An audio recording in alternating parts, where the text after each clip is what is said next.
baseball. Tonight, from Exhibition Stadium in Toronto, the Kansas City Royals against the Toronto Blue Jays. And this ABC Sports exclusive.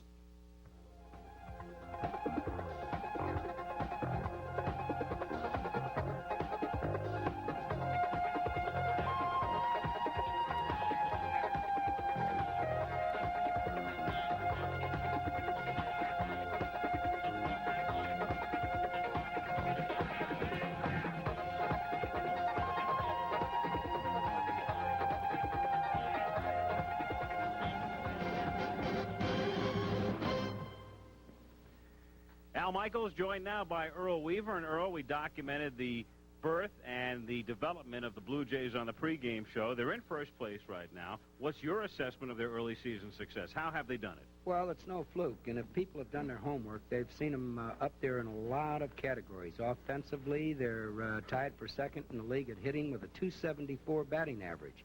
One of the surprising things, they're tied with Baltimore for the home run lead in the American League at 94. They're tied with Baltimore for the least amount of errors.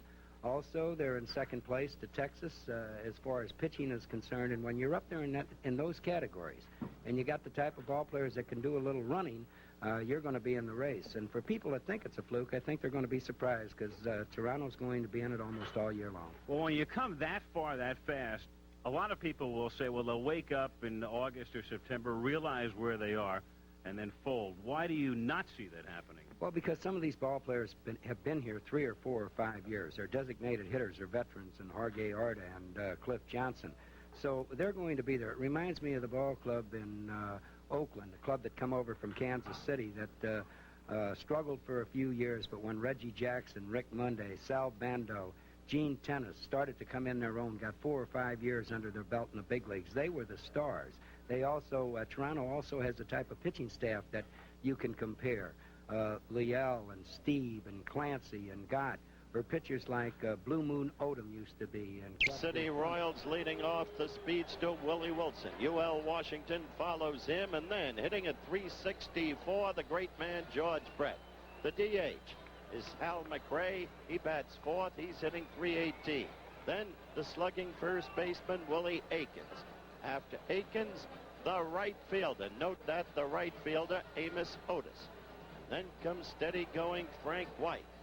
Pat Sheridan beat the Yankees out of a game recently. That's next. And finally, John Wathen, the catcher. And defensively for the Blue Jays, the infield, Willie Upshaw, has great range at first. They're strong in the middle with Garcia and Griffin. Orge platoons with Mullenix at third, guard to start tonight. The outfield tonight, Barry Bonnell in left, Lloyd Mosby vastly improved in center, George Bell, up from the minors a week ago, is in right. Buck Martinez does the catching. He platoons there with Ernie Witt. And the pitcher is Jim Clancy. There is the Blue Jay mascot. Just about every team now with a mascot. DJ Birdie is what they call the Blue Jay mascot on a warm night in Toronto. The temperature here today got up into the 90s. We're still in the 80s, and here we go as the Royals meet the Blue Jays with Willie Wilson to lead off for Kansas City, and the first pitch of the game over for a strike.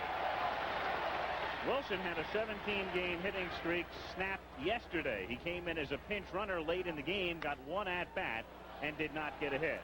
Down to second, and Garcia throws him out. So Willie Wilson is taken care of.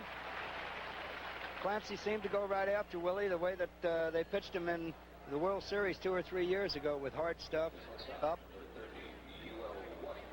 Clancy's one of the hard throwers in the American League, and he can lower the boom. The numbers on Clancy, he doesn't walk very many, nor does he strike out very many. And UL Washington is the batter, a switch hitter. And for the moment, we want to welcome those of you watching the White Sox against the Cleveland Indians. We are just underway at Exhibition Stadium in Toronto. 1 out in the first inning, and UL Washington fouling away a fastball from Clancy, and the count 1 ball and 1 strike.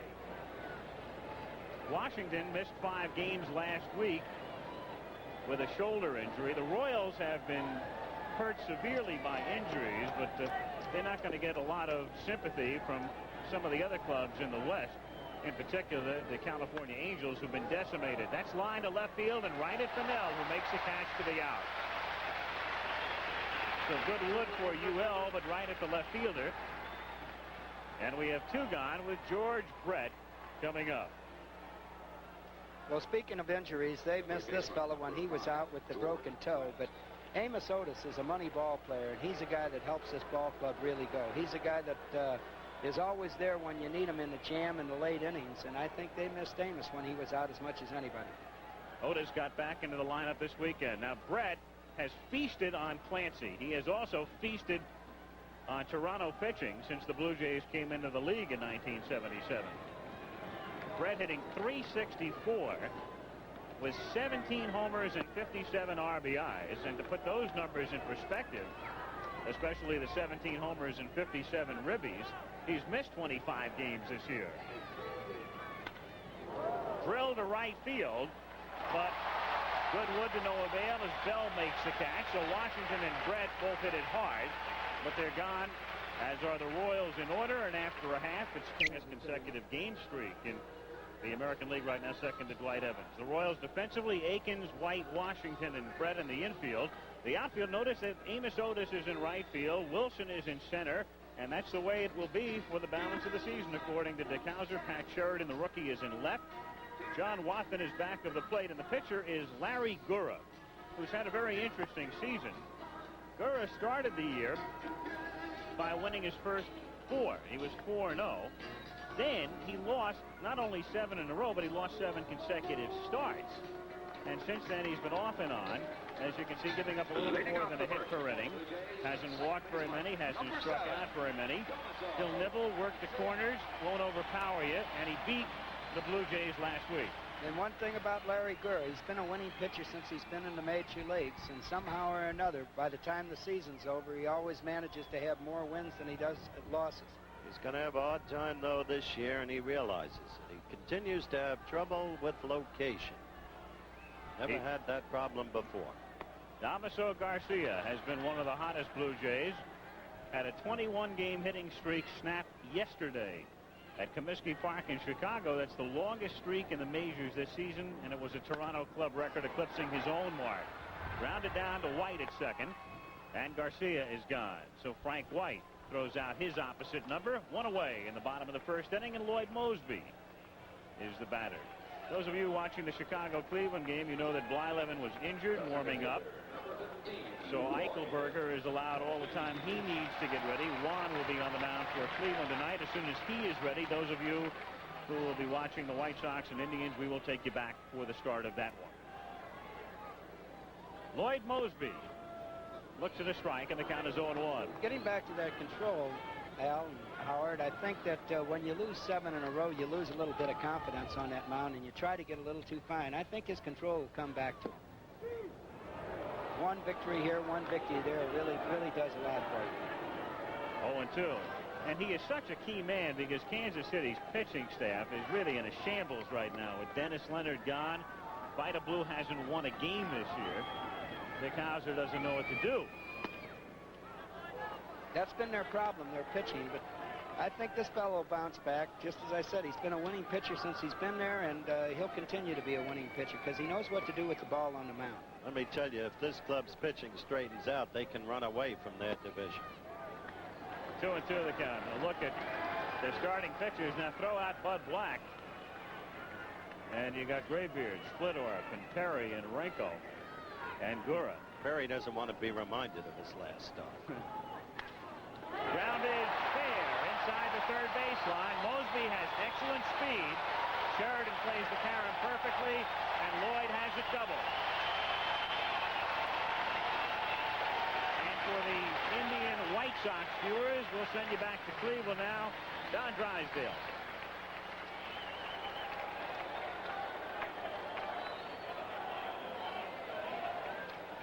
Well, that wasn't a bad pitch by Gura. Mosby just went right with it and got it right inside the third base line. The ball wasn't hit that good, but in exactly the right spot. Now, Gura tries to get people to hit ground balls like that, but you hope they go at somebody. Mosby is a developing ball player, as you have remarked. Earl, often you can just see him grow as a player in that stroke. hitting the ball exactly where it was pitched is proof of it. I don't think there's any doubt about it, and a bunch of the young players on this Toronto ball club are in that same category. They've just got enough time in the major leagues to start to blossom. The batter is Garth Orge with one of the strangest stances you'll ever see, and it pays off with a base hit in the left field. Mosby will be waved in. Orge takes a wide turn and holds. It's 1-0 Toronto. Now, there was a real bad pitch. That's a pitch that I didn't see Gura make when I was sitting in the dugout watching him pitch against us. He got it up. Good swing. Just seemed to be standing there waiting on the fastball.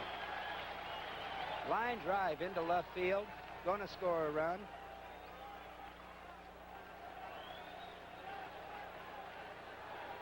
So Orge is at first base. Toronto leading 1-0.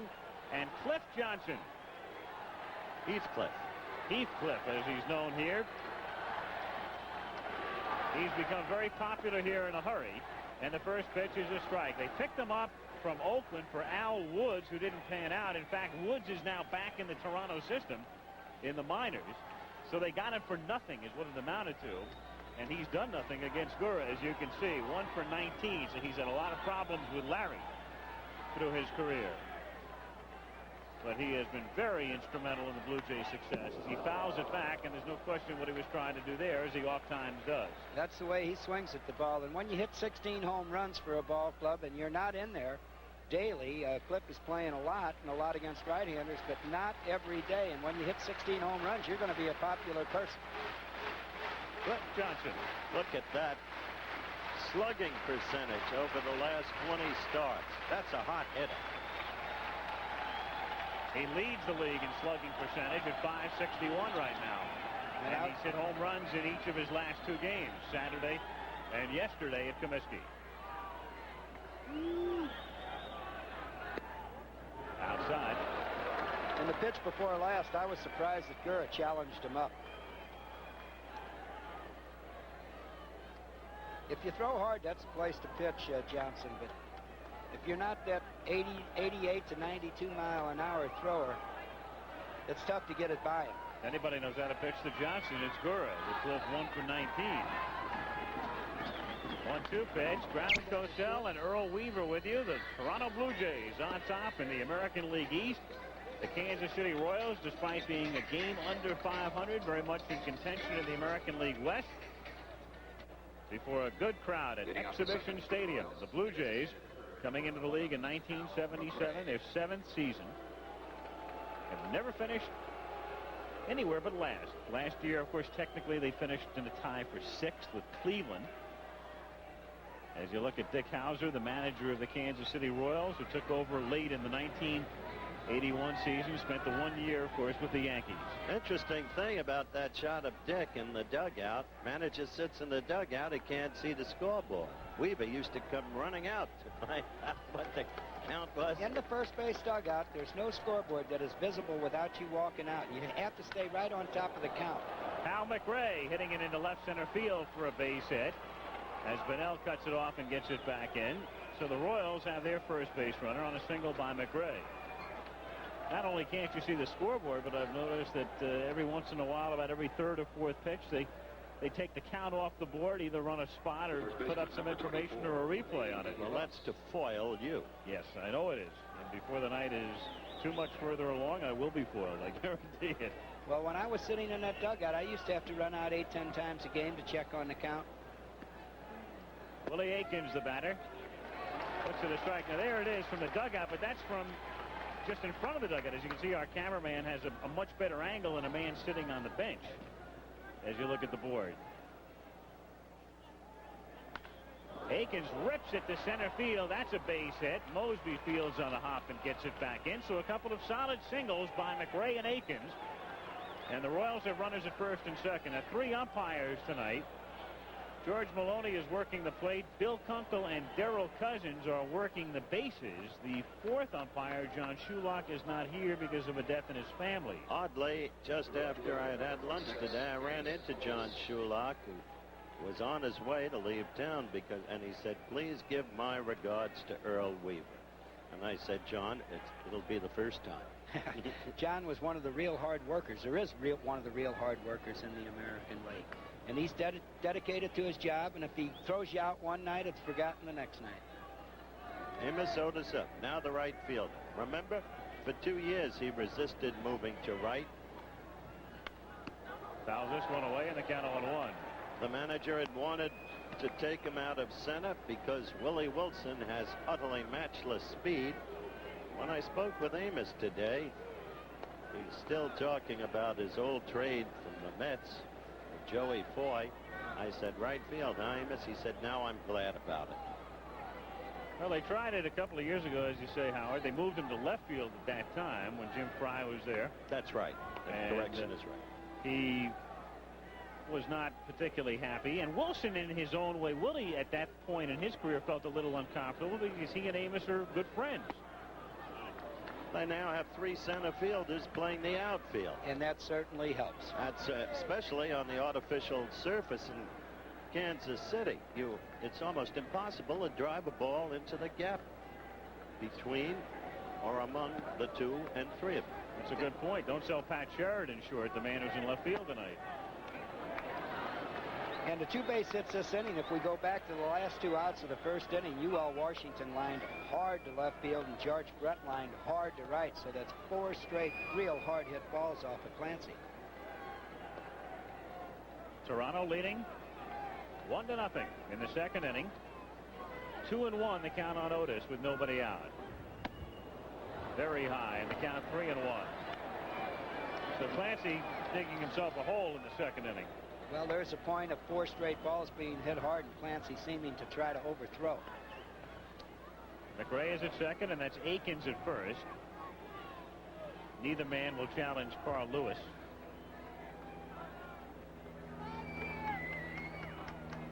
Nobody out. Full count, 3-2.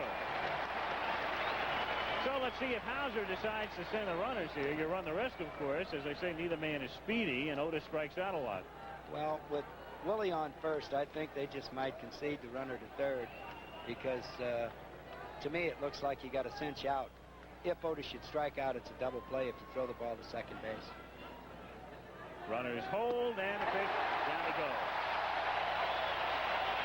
That's a 90-mile-an-hour fastball thrown up there by Jim Clancy for his first strikeout. So Otis is gone as Jim reaches back for something a little extra at a spot where he needed a strikeout. One gone. Well, he's made problems for himself, Alfalfa, forgive me. Yes, Coach. He's been tinkering around with a change of speed pitch because he felt that they were just looking for his fastball, which is his essential pitch, his great pitch. And in tinkering with the change of speed pitch, he goes back to the fastball and suddenly encounters control trouble. Frank White hits it high in the air to center field. Mosby is there, circling around now. It's freezing and makes the catch, and the runner's hold. And look at Mosby's arm. My goodness.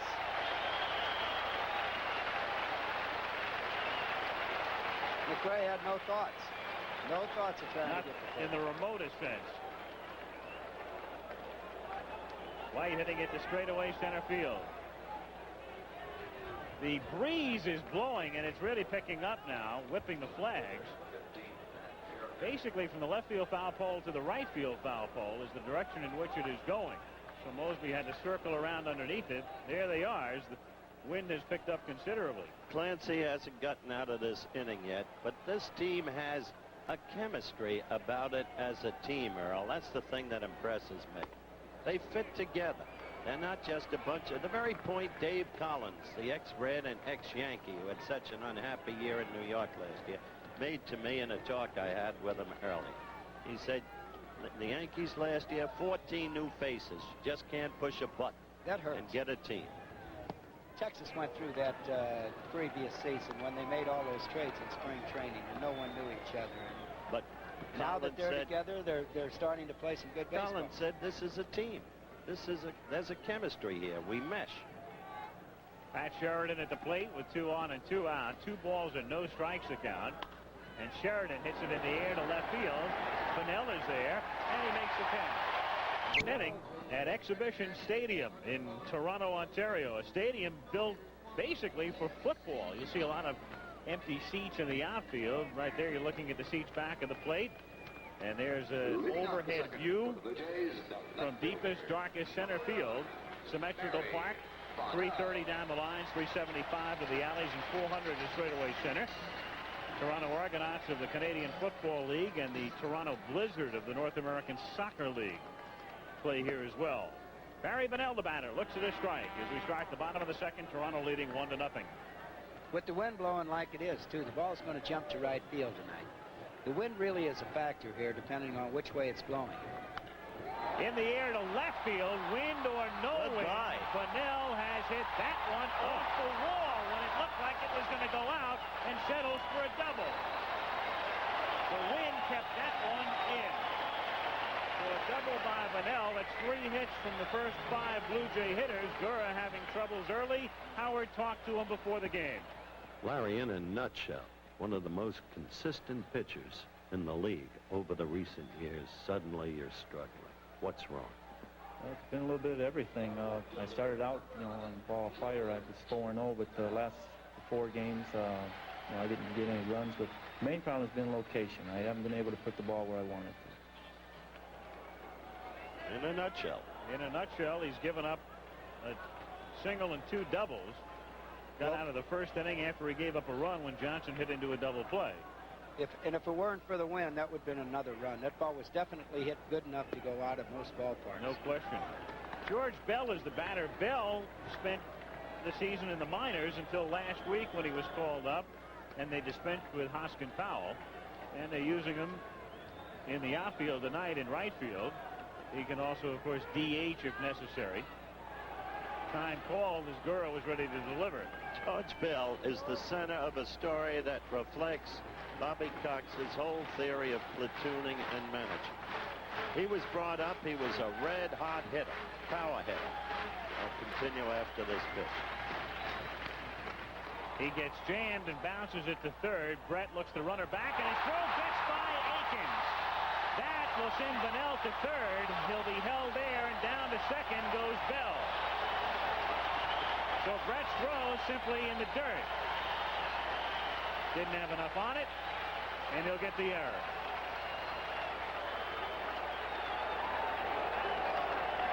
George staying with a hop. Brief glance at the runner. He wasn't moving anywhere. And then Aikens can't lend assistance. Nope. The throw hit far enough in front of Willie. You'll see it there. It's a high bounce. Not to say anything really bad against Willie, but the majority of the first basemen in the American League, Eddie Murray, Cecil Cooper would come up with that ball, and those are the kind of things that you have to do. And get your body behind the ball in a situation like that. Tell it like it is, Earl. I'm not saying anything terrible about Willie. In order to get the body, you come off of the ball, but so Eddie you Murray, come off the bag, but you at least prevent what happened. Oh, definitely. The batter is Upshaw, who pops it up in foul ground back of third. Brett has a play only because the wind made it playable. Getting back to the throw, Howard, Eddie Murray and we'll say Cecil Cooper, just 2 that come to mind real quick, possibly the young fellow over at New York, too, a Mattingly.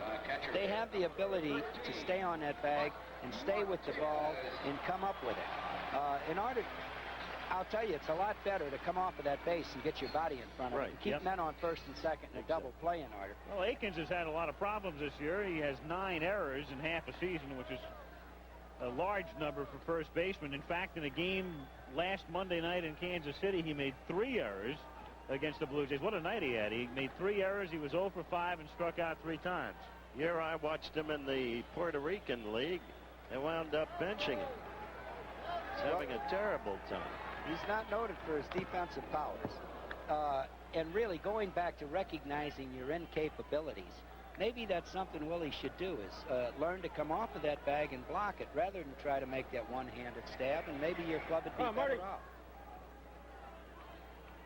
We were talking about Kansas City's pitching problems, some of it due to injuries. One of the big problems that team has had too this season has been defense.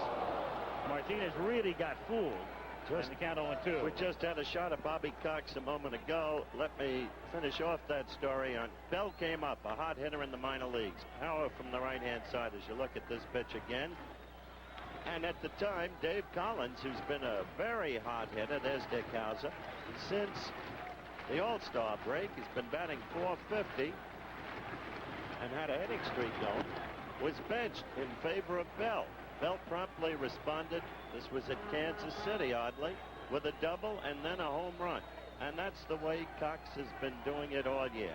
Now, with the word Collins has been getting, Collins is a happy ball player, as we may discover later in the game when we hear from him. The next pitch is just outside. 2 balls, 2 strikes to count on Martinez. You saw the runners at second and third, Bunnell and Bell. In the bottom of the second inning, 1-0, Blue Jays. And we've got an interesting situation on the infield with the left side playing back and the right side up going to cut off the run. Washington playing back. Brett is almost even with a bag at third. And the right side, as you can see, as Earl just mentioned, up. Reason for that, you figure that Buck Martinez is not going to get as much bat on the ball going to right field as he would if he pulled the ball. 2-2 pitch is hit high in the air, and this one will stay in the infield for Washington to make the catch. So Gura is 2/3 of the way out of the jam as he gets Upshaw and Martinez to pop out, and now he'll face Alfredo Griffin. Update to Chicago leading 1-0 in the first. Yankees 2-0 in the second, leading Minnesota. Texas, Milwaukee, that's a twilighter. 3-2, Rangers on top, and those games will get underway on the West Coast later. National League, and the big story is in Philadelphia, where Pat Corrales was fired today. Houston 5, Philadelphia 0 in the fourth, and 1-0 the Mets leading Atlanta in the first inning. Very seldom a manager gets fired when he's first or tied for first, whatever it is. Pat Corrales fired. Paul Owens will take over, at least on a temporary basis. Owens coming out of the front office. Griffin fouls it away. He did that in '72 when they fired Frank Lucchese, remember? Yep. But you can't tell me. I have all the respect in the world for Billy Johns, the man who runs the Phillies, president. They must have bumped heads somewhere for Corrales to be fired. They had to. Absolutely. Because it's a bad practice to send the man who negotiated the contracts down there with those men. You know that, Earl. Yes, it is. You're asking for all kinds of trouble. You're asking for trouble, but you're also bringing a guy down there that's going to let a veteran team play baseball. He's just going to put the balls and bats on the field and say, win us a lot of ball games. It happened in Montreal. 1-1 pitch to Griffin is hit in the air to left field. Sheridan. It's been a very lively place all season long. Good crowd looking on tonight as the Kansas City Royals are in town. The Blue Jays on top by 2 in the American League East. John Wathan will lead things off for Kansas City as we go to the third inning. Wathan, then the top of the order, Wilson and Washington.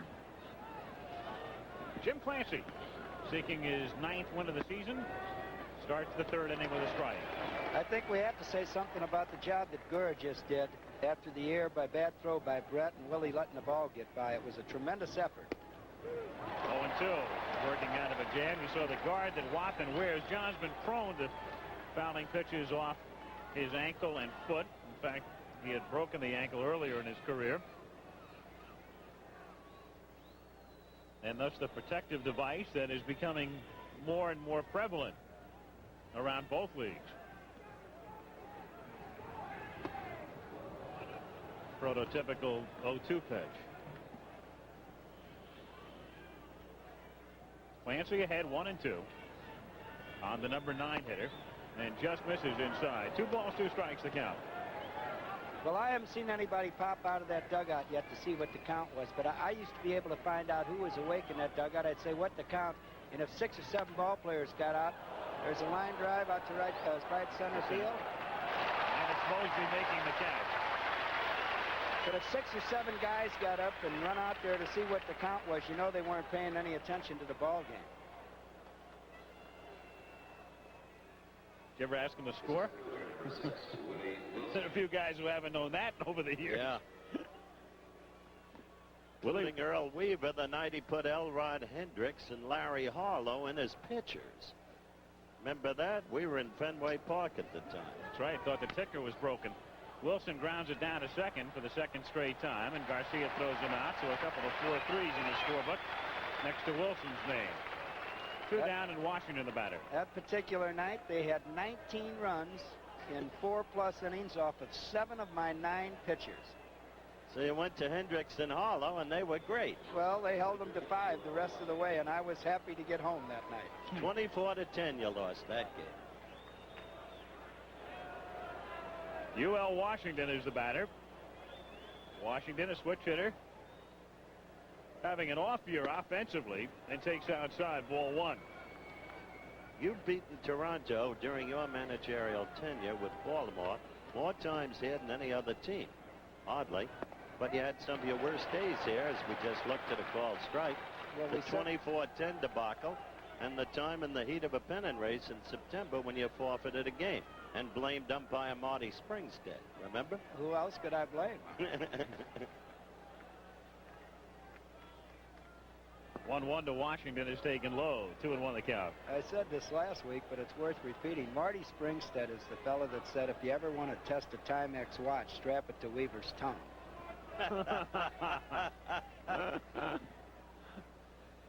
The 2-1 to Washington. Swing and a miss.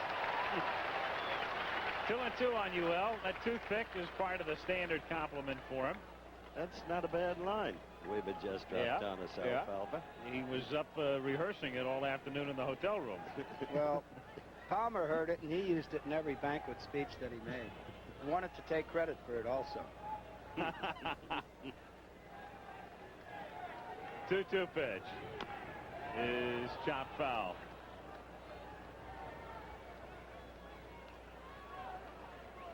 I just want to know one thing, Earl. When you win the Emmy next winter, Palmer's going to do the presenting or what? I hope not.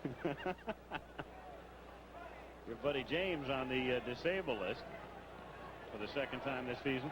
Well, supposedly he's to be back pretty soon. And so is Mike Flanagan, for that matter.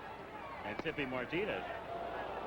The way that team's come alive again with kids like Storm Davis and Boddicker. Oh, that kid's a clever pitcher, Boddicker. Yes, Great finesse pitcher. 6 different kinds of curveballs. Sounds like Carew at the plate. Or Mike Cuellar.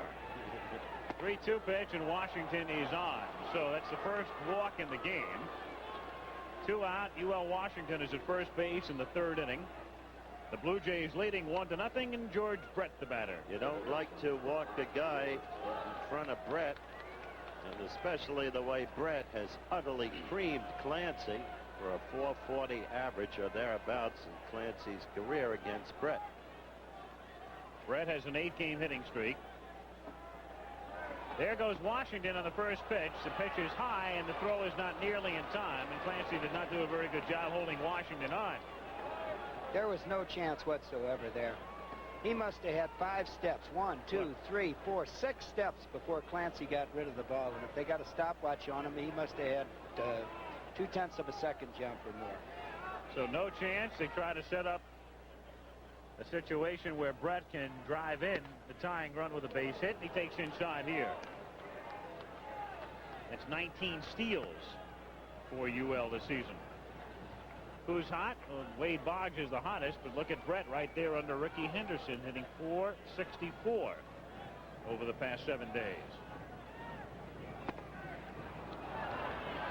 And 3-0 now the count. One of the problems with Washington stealing is that with first base open, you're more inclined to work a little bit around Brett, even though the man on deck is not necessarily a bargain in Hal McRae. He definitely will be hitting here if it's a strike. It's a strike, but not to his liking. He didn't get the pitch he wanted. I don't know if I was right or wrong. The pitch was right on the outside corner. George could be one of those guys that likes to look at a 3-0 pitch, and however, he's jumped on a number of 3-0 pitches off of me, so I think he just didn't care for the pitch or the location it was in. 3-1 with McRae on deck.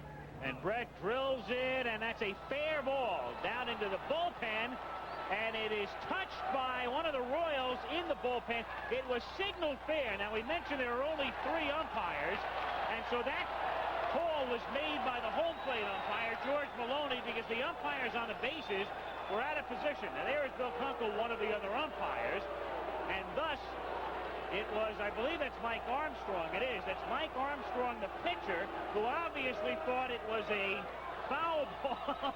He's embarrassed. Oh, sure he is. Sure. I've been going to the park for 35 years, and I've never seen this happen before. I don't think it's covered in the rule book. As far as I know, I don't think there's anything in there about an opposing player interfering with the ball.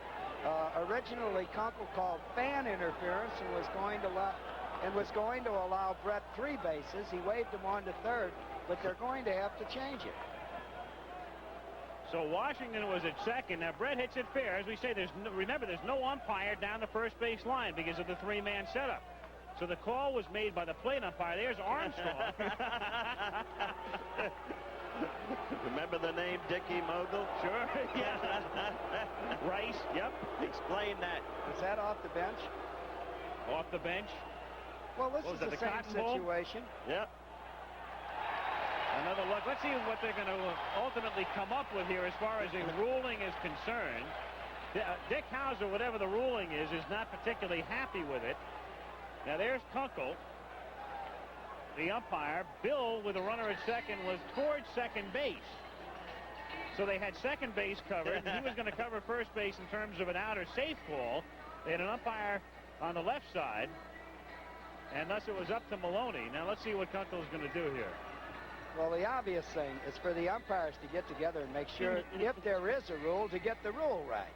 Well, if you don't know the rule, there can't be a rule then, because you knew it upside down. I certainly can't remember it. They're sending George back to second base. Brett's hollering at Armstrong right now. He would not have gotten more than a double. He got his RBI. This whole situation could have been avoided if Clancy would have walked him like he should have done in the first place, like you guys were talking about. Holy crap. So I would certainly rather pitch to Hal McRae than George Brett when George Brett is hitting .440 career-wise against me, and is certainly one of the great hitters. Well, this is a first. Look at that. Oh, that's terrific. What a move. He certainly thought it was a foul ball. Well, they have ruled it a ground rule double. That's the ruling. Washington scores, so the game is tied. Brett gets his 58th run batted in, and his play resumes. The batter is Hal McRae. Let me say this. On fan interference, if it's called by Bill Kunkel, the second base umpire, George Maloney, the umpire with the whole field in front of him, is the one to rule at which base he's to be placed. And I think that's what finally happened in this situation. Well, that's exactly where he would have wound up. In the air, down the right field line. The wind is moving it back in toward the seats and in about 6 or 7 rows. Did you see Armstrong reaching for it? Yeah,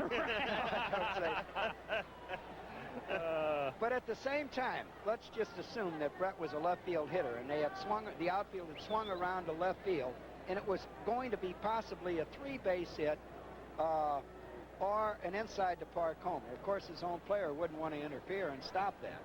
But I think they're going to have to, at the rules session this winter, come up with a rule to cover everything. I think you'll be invited to attend that.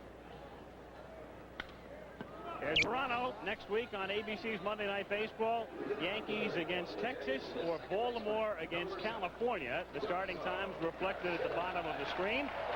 So a couple of good matchups a week from tonight on ABC's Monday Night Baseball. I'll be in Arlington. Earl's going to be in Arlington. And, Coach, where are you going to be next week? The Hamptons. The Hamptons, huh? All right, we'll see. We'll see. Damaso Garcia in the bottom of the third inning. Lines one into center field for a base hit. A solid single for Garcia. So the Blue Jays have the leadoff man on. Folks, you may wonder where Howard's been the last couple of weeks. He said he wouldn't be joining us. He was going to be in the Hamptons. He was. That picture was taken on Sunday, July the 10th at the Bidawee Pet Fair. Bud Schulberg is the man leaning over, and Howard Cosell were judges. They were registering entrance in the Best Cat Contest at the Bidawee Pet Fair in the Hamptons. Don't so be for those bitter. of you who think that Howard leads the glamorous life, you know where he was a week ago Sunday. Had a great time. I can imagine. Best looking set of cats we ever had on the show. The Bidawee Pet Fair. Bud Schilberg, Roger Karras, Charles Adams are judges every year. That's one of the great pet shows. Lloyd Mosby takes low and outside. So that's why the coach wasn't there last week when we had a 3-run wild pitch in the Dodger-Cardinal game.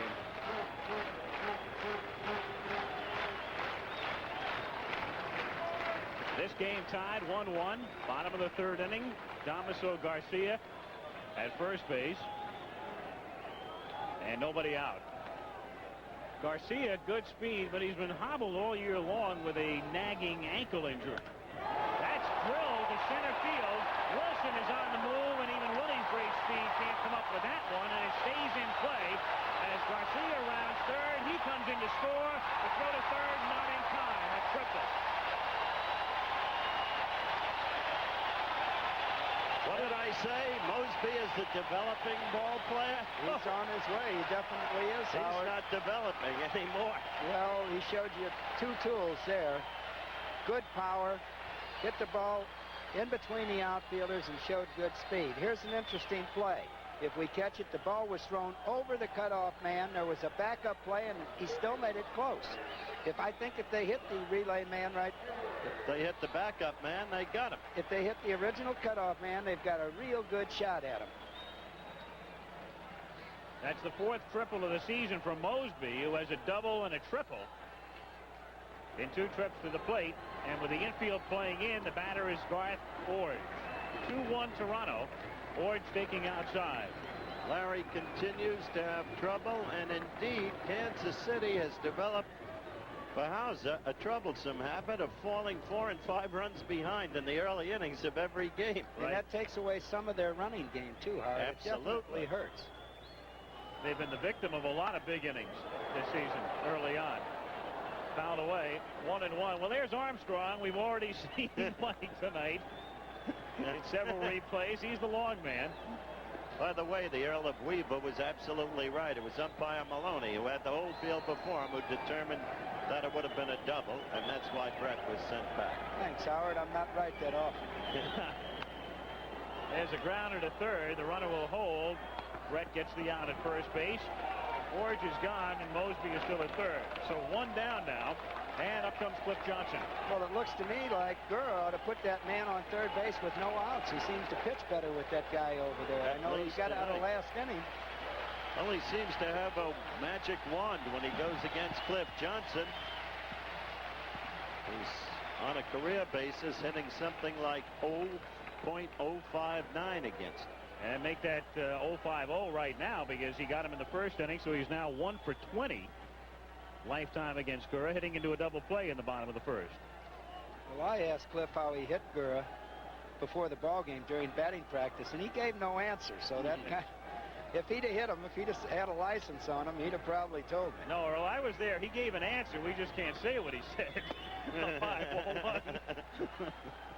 I tell you, he's a nice fella. Big brute of a man, and yet a soft-spoken man with a good vocabulary flow.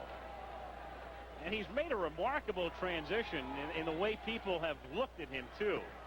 Remember, he used to be that big, lumbering catcher, slow-footed, when he first came up with Houston, and he looked like he really wasn't hustling. And now, all of a sudden, in the latter stages of his career, he's become a tower of strength on this ball club. And a man that the Blue Jays look up to. You mentioned what many forget, that he began at Houston. I saw him hit one of the longest balls ever hit in Busch Stadium against the Cardinals when he was with Houston. I was sitting with Big Devine, who was then with the Cardinals.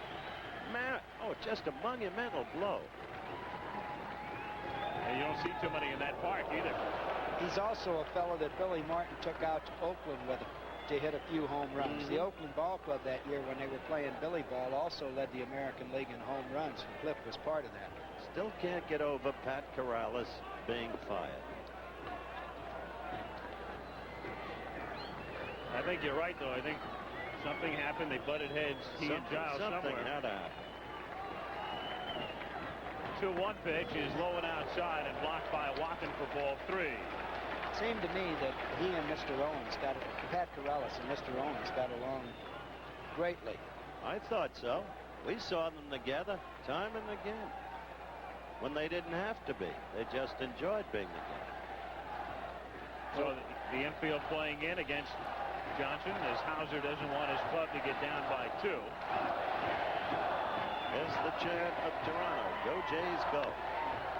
And Cliff Hauser at the plate.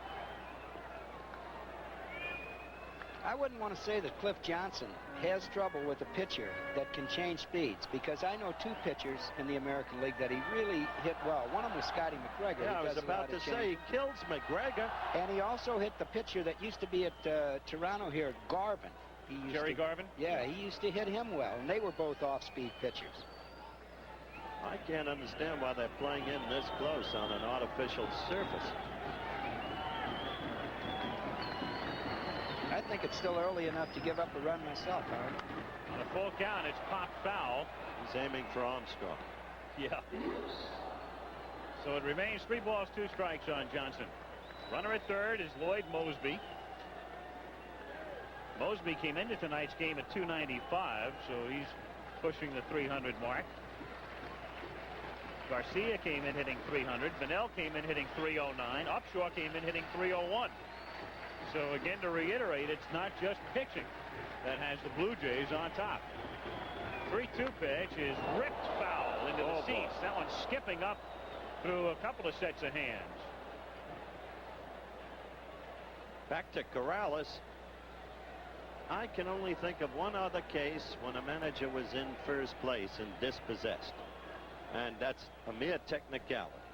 When Happy Chandler suspended DeRocha for a year, Sukeforth managed for 1 game and won it. And then Bert Shotton replaced him. And the Dodgers, Brooklyn Dodgers, were in first place. 1947. I'm sure somewhere in the record book there's another case. Well, I can't think of one, Howard. There's a sort of similar case with Johnny Keane going back to the Cardinals and the Yankees in the early 60s. Keane resigned, though, I think. Yes, yeah, but, under pressure a little bit. Hit in the air to left field and foul. Foul by plenty. He hit that a ton. That's in the merry-go-round out there behind the park. He hit that a ton. Oh. That was one of those pitches up that they try to get by Cliff on the inside half. Time called. You can hear that little ditty being played over the PA system. That broke Johnson's concentration that time. Well, that's definitely illegal. You can see Cliff backing out of the box. You're right. There are stipulations against doing something like that at injudicious moments. What do you do? Fire the organist? Ball 4. Johnson draws the walk. I don't know if you noticed it or not. Cliff Johnson threw that bat then. It wasn't that he was mad because he walked. I think he was mad at the organist because of the breaking his concentration. It also does something to that poor pitcher on the mound, too. Especially in a spot like that. Here it comes. Cliff's right there. Ball's out to strike zone. Now, Cliff isn't mad because he walked, but he was certainly mad at that organist. Yep. Here is Bunnell, who doubled in the second inning. I don't know if it's an organ or just electronic musical system. 0-1. In either case, somebody pushed the wrong button. Infield double play depth.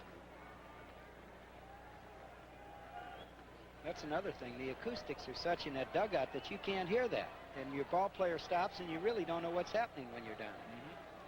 You really like this place, don't you?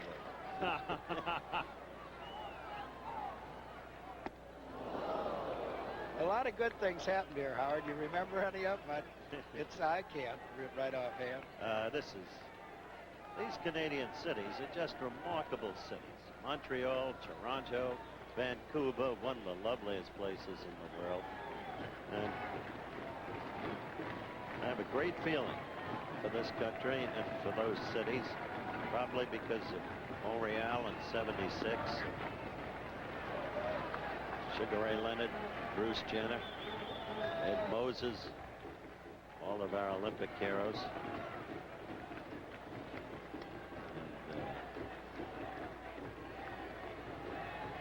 Mosby at third. Johnson at first. 1 ball, 2 strikes, the count on Bunnell. To right field, and it's Otis running the circle route to make the catch. He'll have no play as Mosby scores easily. And the Blue Jays lead it by a score of 3-1. So Bunnell, who came within inches of hitting a home run in the second inning with a double off the wall and left, does the job here in the third, drives in his 36th run of the season. And the Blue Jays lead 3-1 with 2 out now in the bottom of the third inning. And George Bell, the batter. We checked it. There is no organist, so the guy that Johnson is mad at is the fellow who pushes the buttons as far as the recorded system is concerned. It's like using the scoreboard as a means for whetting up the crowd.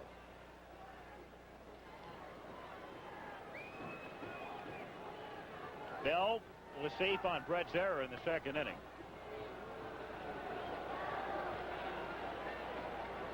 There's Barry Bunnell. Started his career with Atlanta. Came here in the deal that sent Chambliss to the Braves. And he has found a home here. Outside to Bell. Sure has. You wonder how he hits the ball that far. Never dreamed that he'd develop the ability to have at least warning track power with consistency. Earl, did you?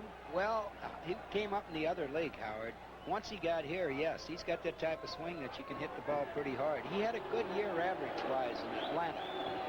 I don't know how many home runs he hit that particular year, but when he got over here, his swing more or less, when ball players mature, they learn how to pull a little bit, and then they look a lot stronger than they do when they first get up there and they're feeling their way. Up high, that wasn't as close as it looked. There's Bobby Cox. The year you're talking about was his rookie year, 1977, when Bunnell hit 300, hit 1 home run. Well, Howard, you were right.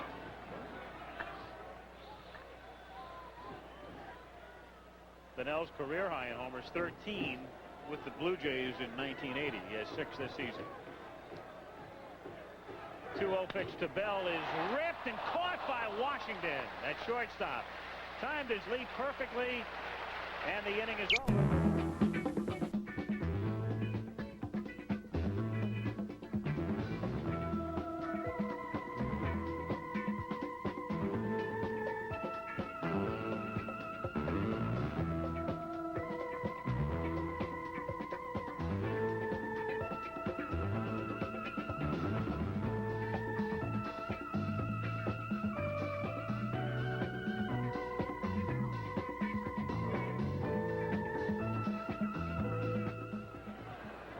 We go to the 4th inning, and Willie Aikens leads off for Kansas City. The count 1 ball and no strikes. Those fighters will make the weights, I trust. I don't know, especially after last Friday's debacle in Washington, D.C. 2-0 the count. Gurr's been hit mighty hard, but Kansas City's right in this ball game. And when you look at the end of the lineup and the people that are coming up, you know that they can score some runs. Aikens fouling it away, and the count 2 balls and 1 strike.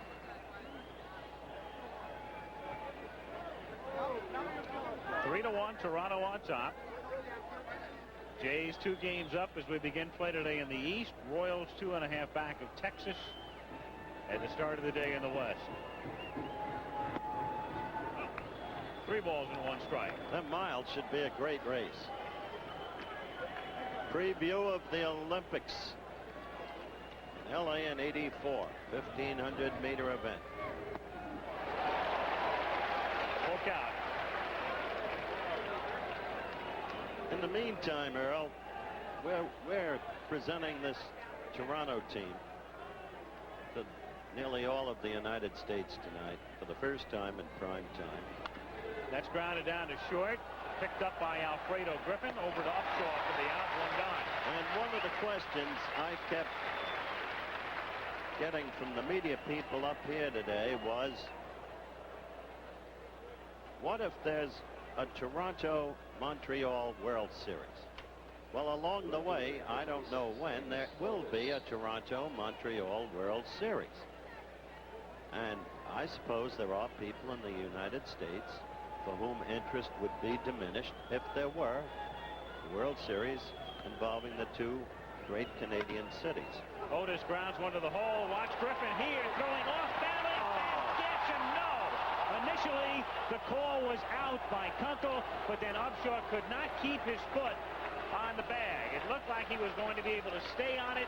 Kunkel so designated in his initial call, but then on another look, he saw Willie's foot off the bag. What a play by Griffin.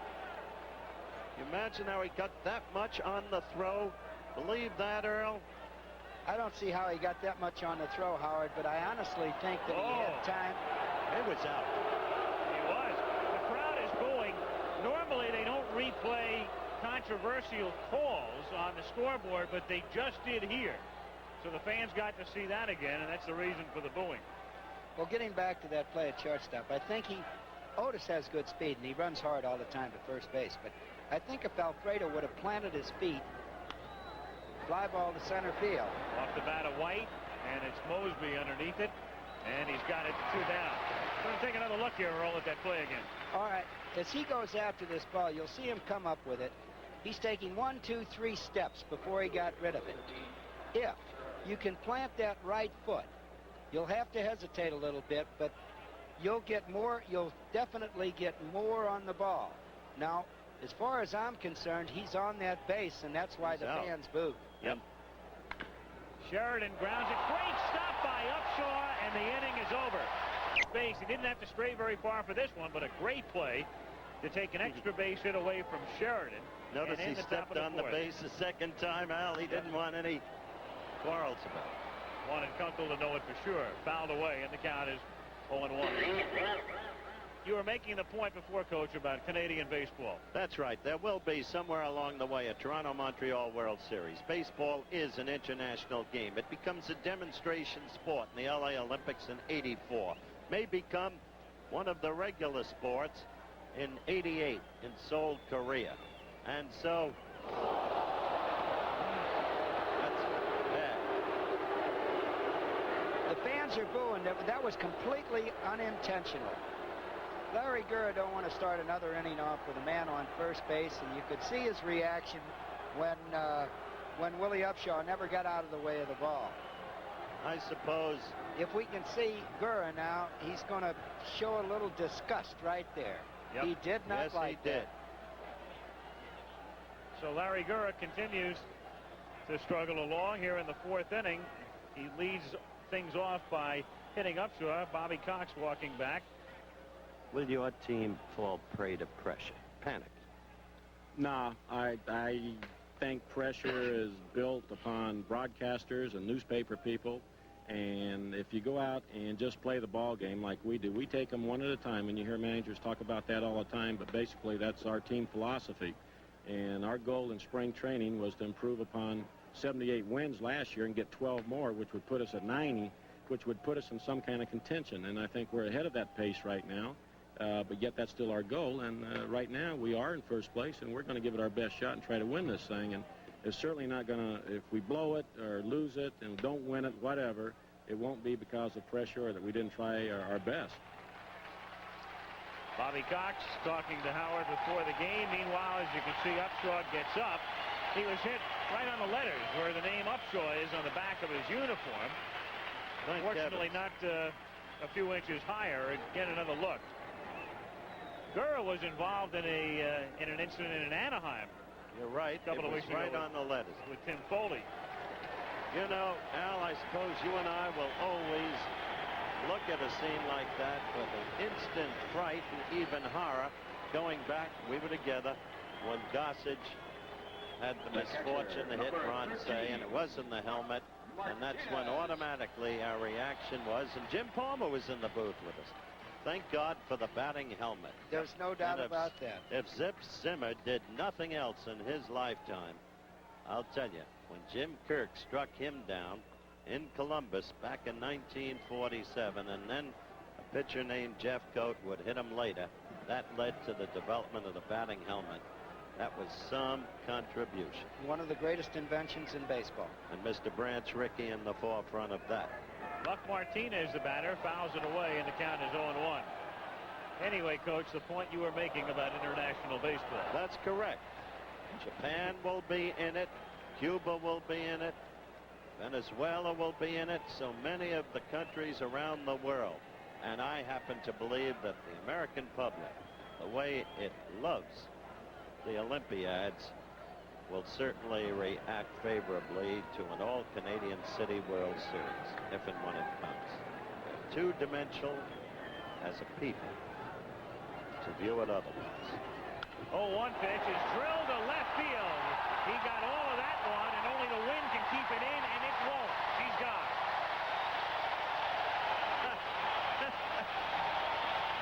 Durer is certainly not changing speeds the way I watched him do the past 5-6 years in the American League.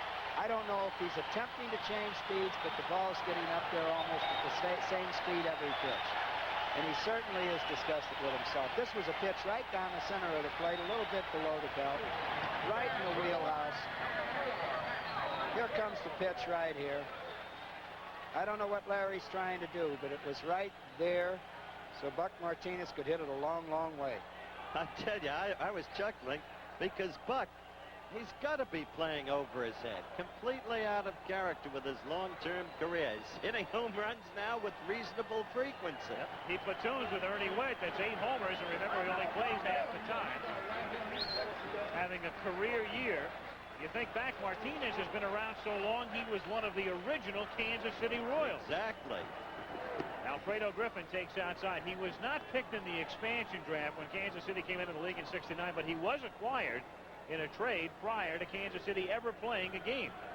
Well, I remember him hitting one out of the Kansas City Park against us. It wasn't monumental, and it didn't mean the pennant or anything, but I learned to respect Buck. We used to play him shallow, and after that home run, I moved the outfielders back a little bit.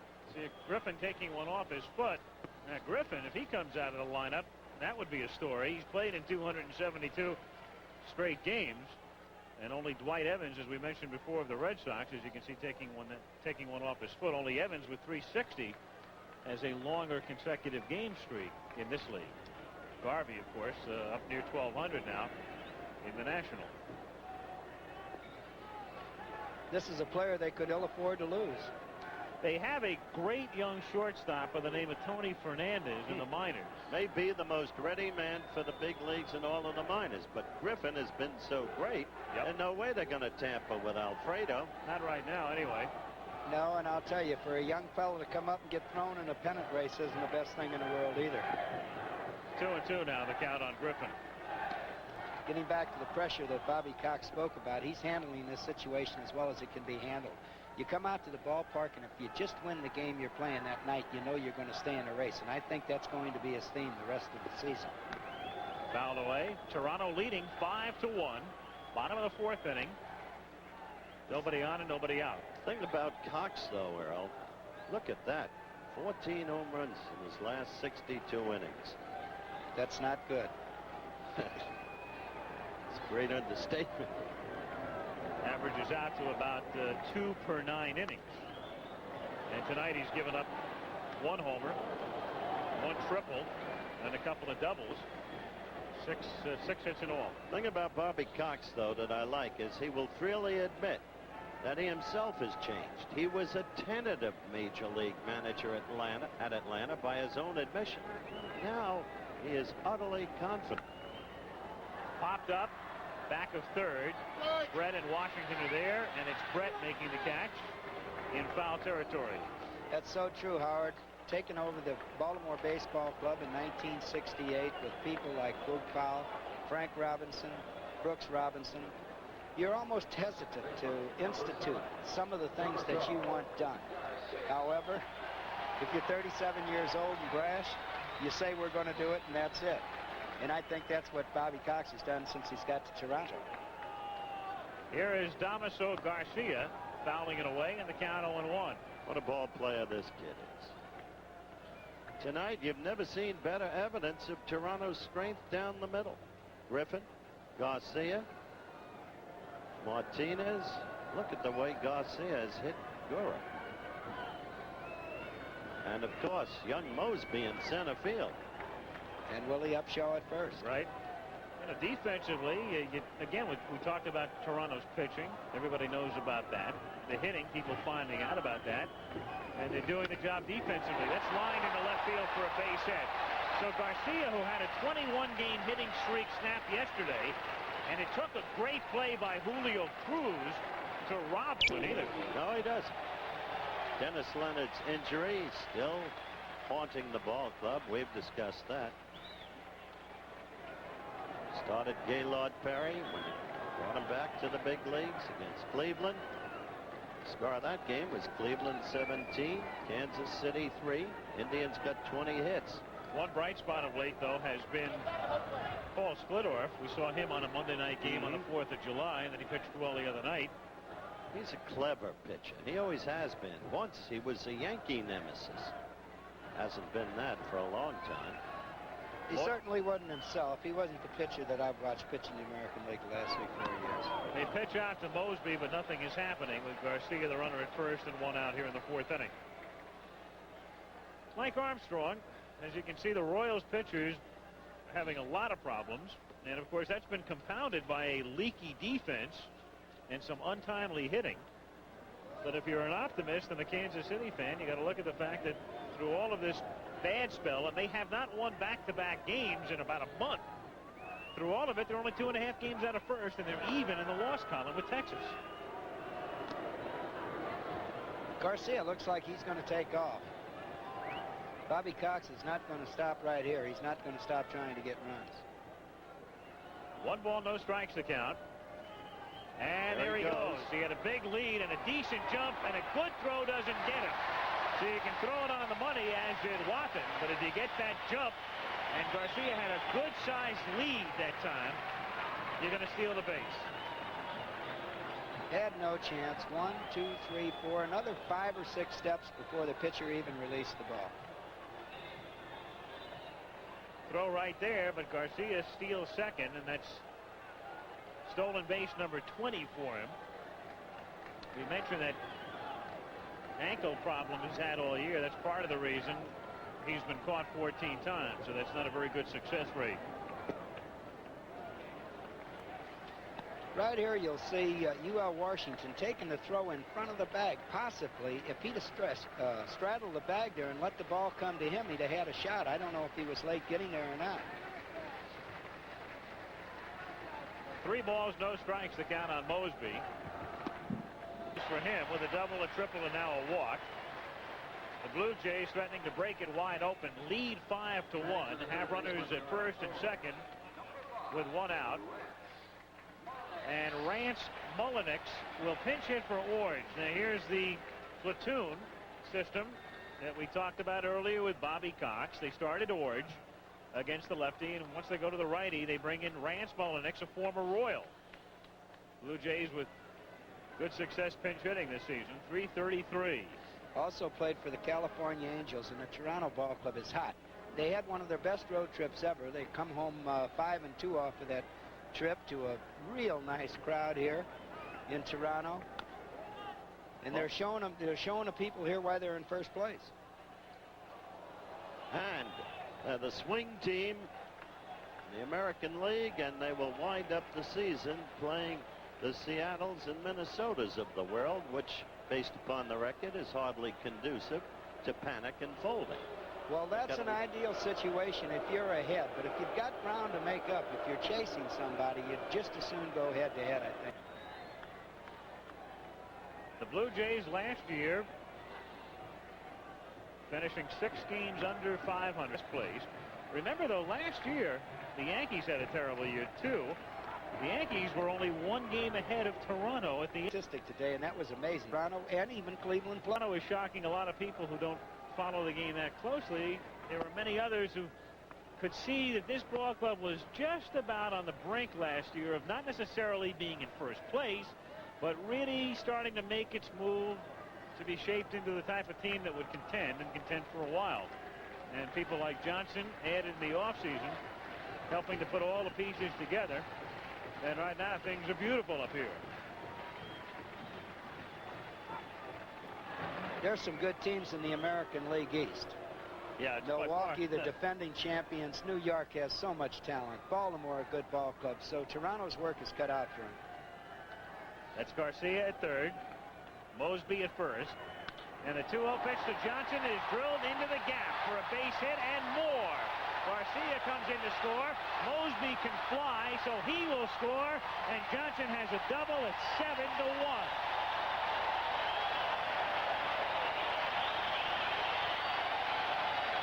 Cliff Johnson if he was hitting against right-handers a lot, how he was swinging the bat. He said to him it didn't make any difference who was on that mound. Now here's a right-handed side armor. Cliff got all of it, hit it hard out in the gap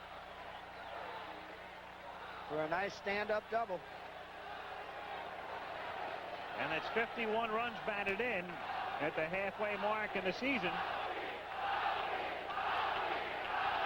7-1 Toronto. Bunnell hits one in the left field. Crazy. They are chanting and cheering and carrying on. What a demonstration, Earl. It couldn't happen at a better time, in a better way. As I said, they have pennant fever. Just as Al said earlier on, they're going crazy.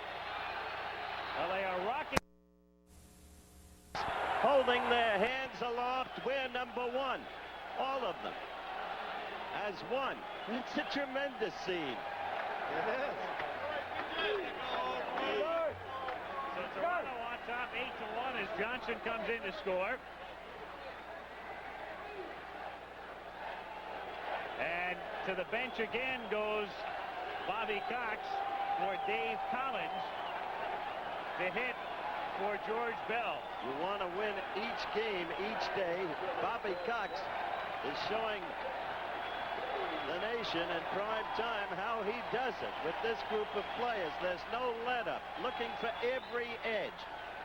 The way he's looked for every edge game by game thus far this year. He also said something interesting.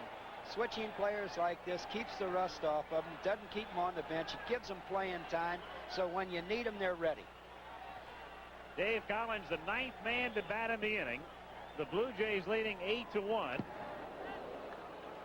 Fouled at the plate. But a season-long average that you just looked at is not representative, as we talked about earlier, of his play since the All-Star break. He's really come on. He was down in the He's given low twos. every evidence of performing the way he did as a Cincinnati Red Leg.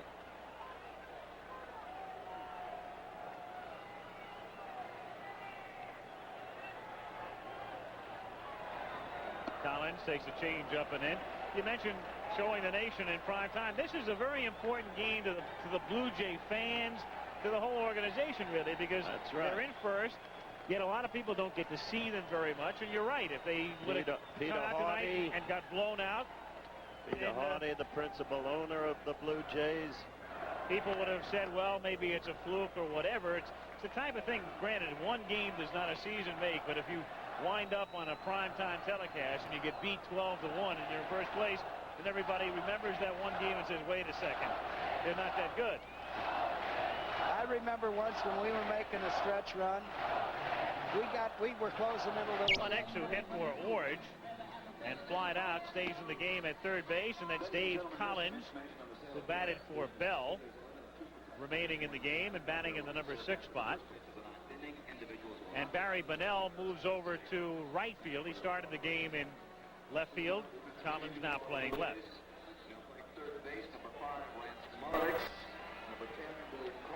So Jim Clancy, his club, giving him a big cushion, leading 8-1 with John Wathan to lead things off for Kansas City.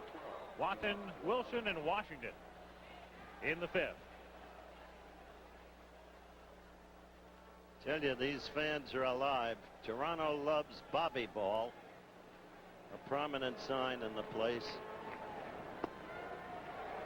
Well, I never thought I never thought that I'd see the fans in Toronto react the way they do in Baltimore, or the way they do in Fenway Park or in Yankee Stadium, but here it is. That's all it takes. A winner. And remember, these people have had no transition. All they've had is a last-place ball club. It wasn't like they had a year and a half to get ready for this. It just came all at once. Let me remind you, Alfalfa, the city of Toronto has a great baseball history from 1886 through 1967 in the International League. And some of the people who played here in Toronto are some of the most memorable people in the history of the game, or who managed. People like Ralph Kiner, Dick Williams, Charlie Gehringer, Burley Grimes, as we have an easy out. Grounded to Griffin. Dixie Walker, Ellie Howard, Dale Alexander. What a hitter he was. You remember that big horse? He was of this. Look at some scores here. Cleveland suffering again. The Yankees in a struggle. Milwaukee won that first game. Oh, are they playing baseball? Houston smothering Philadelphia. Mets beating Atlanta. Here is Wilson, who is 0 for 2 tonight, grounding out twice to second. With Texas losing, Kansas City won't lose any ground. They'll still be tied in the loss column. Texas playing a doubleheader, first game of 2. I understand, but they've already lost 1, so they're even in the loss column. And they could be either 2 or 3 back. Well, of course, the White Sox could be. Perry knows he's on television here, right? You assume. He is something. Got a son here with him. Son's even bigger than he is, even taller. Wilson grounds it to the left of Griffin. Nice one-man pickup, throw on a run, and get him. How'd you like that release of the baseball, Earl? That was an outstanding play, Howard. You can't say anything but. This man has outstanding range. The ball was hit a good 5 or 6 steps. It's hit hard. 5 or 6 steps to his left. You could count him. He came up. A circus throw, trying to imitate Ozzie Smith, didn't he? Well, Alfredo always had the reputation of being a possible outstanding shortstop. However, he was always careless. This year he settled down. Here's Washington fouling it away. There's a difference in making an error when your team is last, losing 9-1, or when you're in the thick of a pennant race, throwing a ball away and letting the winning run, tying run, or winning run score on you. And I think that's something like this helps ball players mature. And if they don't make it this year, they might go into next year as favorites in the American League East. 1-1. Little doubt about that. It's always the club that normally makes the most improvement that gets a lot of the preseason acclaim the following year. And it's going to be tough to top the Blue Jays for improvement going into next season. 1-2 the count. I was stringing off names of people who played here. Nat LaJoie, Willie Keeler, Carl Hubble pitched here. You think they don't have a baseball history in Toronto? They haven't had baseball greatness here? Heine Manouche. I don't know if you ever saw Heine. I never saw him. I recognize the name, Hart. You're going way, way back now. Well, he and Goose Goslin, 2 of the best hitters I ever saw. Sparky Anderson had his best years here. he only had 1 year in the majors as a player. Well, it wasn't here, but it was in this league. I won a pennant at Rochester. Ralph Kiner. Reggie Smith, who's now having a big year in Japan. Soft liner, caught by Weaver. With Willie Upshaw to lead things off. Upshaw fouled out in the second, then he was hit high on the back in the 4th, and he drills this one to right and right at Otis, who makes the catch. Willie's been up there, has done his thing so quickly tonight, we've had no time to talk about him. Cousin of Gene Upshaw, the longtime Raider guard, now head of the NFL Players Association. And Willie is a fella who is just now starting to get his due. You talk to some people who've watched this team all year. They think that Upshaw should be the league's MVP right now. Well, he's a little bit away from that, I'd have to say, but he's a ball player that's coming into his own. He's starting to develop. Howard likes Mosby. I like Mosby. I think I like Willie as good as any young player I think that's around. Who? Upshaw. Willie Upshaw. Oh. Here's Martinez, who has popped out and homered. We've got a player at Baltimore. Yeah. Named Cal Ripken Jr. That's a great young player. He's going to be great. You know, when you speak about Upshaw and the year he's having a great year, but Cecil Cooper and Eddie Murray certainly are doing what they have to do to be called stars. A lot of people know about those fellas. They're just finding out. Came into the game as a pinch hitter, went to left field for an inning. Now goes to first base as Upshaw comes out. There is Barry Bonnell. He started the game in left, went to right for an inning, and now he's back in left field because the new right fielder is right there. That's Jesse Barfield. So Bobby Cox not only platoons, but he uses the whole roster, and tonight evidence of such. That's exactly what Bobby Cox said in the pregame show. Everybody gets a chance to play, and he's proven it. And it's not just a chance to play, Howard. He's accomplishing something. Exactly. He's applying a constant pressure against the opponent, getting the most out of every person, in the right time, the right way. Exactly right. Here is George Brett, who's lined to right and double to right. Hit the ball hard twice tonight and takes outside, ball one. Of course, it was his double in the third inning that provided the most humorous moment of the night. Ball hit fair just inside third, and Mike Armstrong, now pitching for Kansas City, picked it up in the bullpen. I might add, Earl, that was the system of the Earl of Weaver, with Dwyer, who's now beginning to hit, by the way, Lowenstein, Ayala, Renicky, Ayala. High in the air to deep right field. Barfield goes back, and It's he'll watch well this gone. one go into the night. So Brett, who has killed Blue Jay pitching over the years, and he's been very rough on Clancy. The only time they got him out tonight, he drilled one to the right fielder in the first inning. For Brett, and again will reinforce the point that he missed 25 games already this season. That's 18 home runs for him in 60 games. and I want to say one thing. If he'd have hit that ball to Armstrong, Armstrong would have never jumped up and tried to catch it. I'll tell you that. He got every bit of it. He's just a marvelous batsman. One of the greats. Not just of our time, of all time. He's that good. He is really that good. is. Al McRae is the batter. McRae has singled and lined out.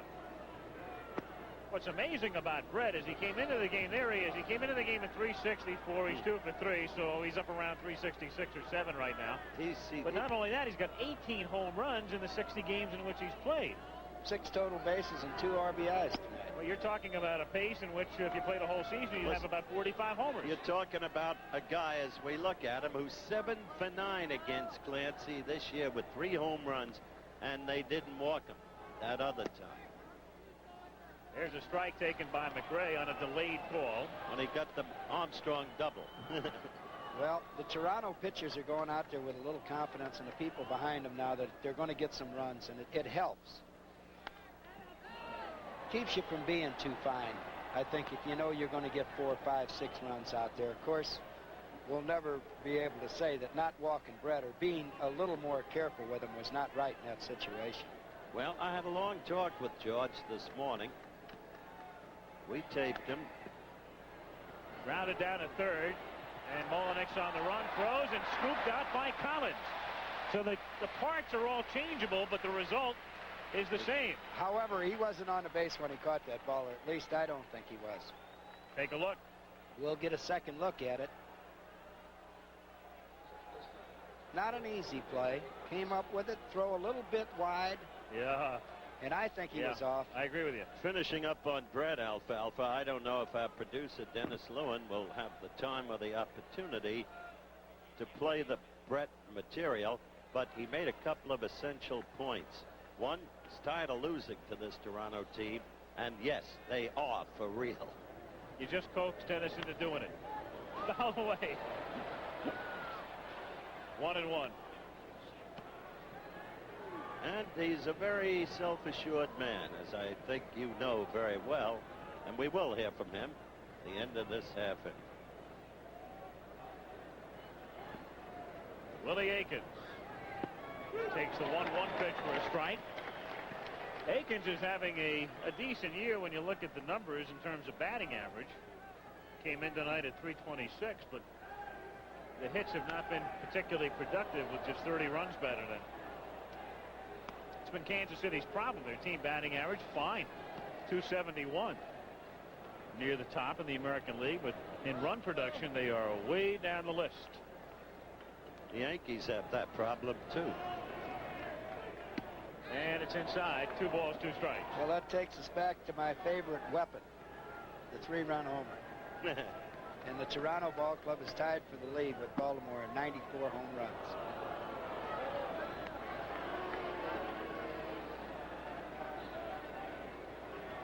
Three balls and 2 strikes to count on Willie Aikens. Clancy's pitch is snubbed foul at the plate. Talking about Kansas City's problems in run production. They are 13th, next to last. That's for Earl right there, that graphic. Just for you. How do you like Aikens' batting stance? I like Aikens. I like everything about his swing. Look at that stance. Look at that right foot.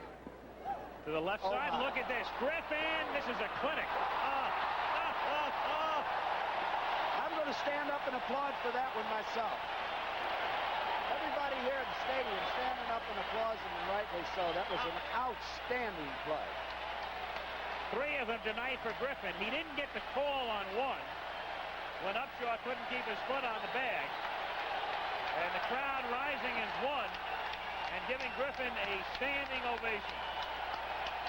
All right. That's what it's all about. That's what baseball is all about right there. What a remarkable play. That's got to put him in the Mark Belanger, Ozzie Smith category for me. Louis Aparicio. Alfredo Griffin.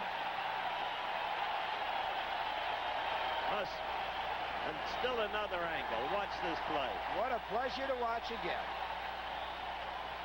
And the crowd will respond in another moment because they're also replaying this right now on the scoreboard. What a night for the people of Toronto. Just one game of 162, but a chance for their team to be seen by the whole of the neighboring nation. Chance to show what they're really all about. Nice scene.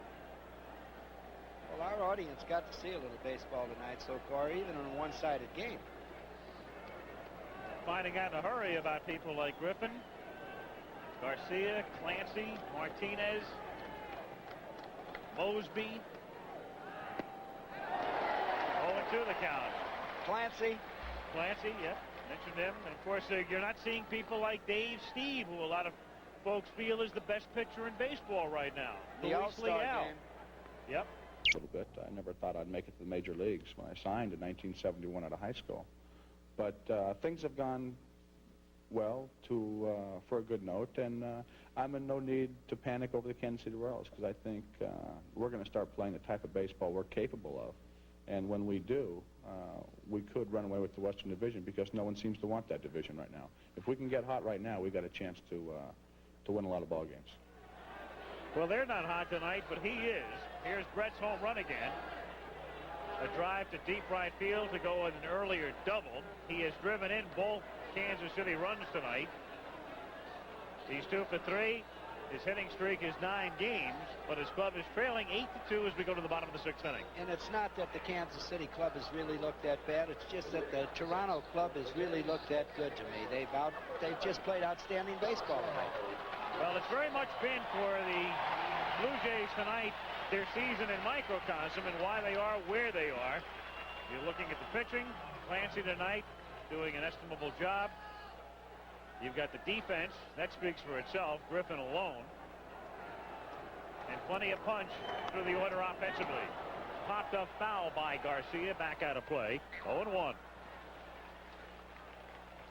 This fella could put on quite a show defensively for you also. Damaso Garcia, good range at second base with a real good arm. And doing the job offensively also. Got fooled, half-swing grounder to short. UL Washington's throw is scooped out backhanded by Eakins at first. UL got a little lazy on the throw, but he was bailed out by Willie. 1 away in the 6th inning. And Lloyd Mosby is the batter. He's got a perfect night. Double, triple, walk, drove in a run, and he scored 3 times. It's your boy. Good night, Howard.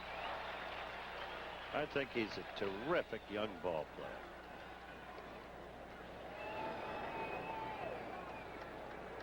Mike Armstrong working in relief for Kansas City.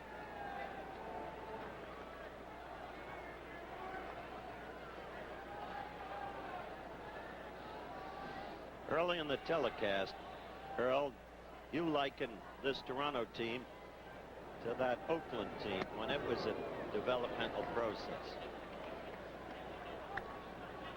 There's Vida Blue, who has to be in terrible personal turmoil, having a simply dreadful year, and maybe facing the nagging thought that once a great pitcher, it may not be possible for him ever to be great again or anything like it. and part of the Oakland team that Earl was talking about. He was one of them, and Blue Moon Odom, Catfish Hunter, But just like Clancy, just like Leal. We said that at the start of the show.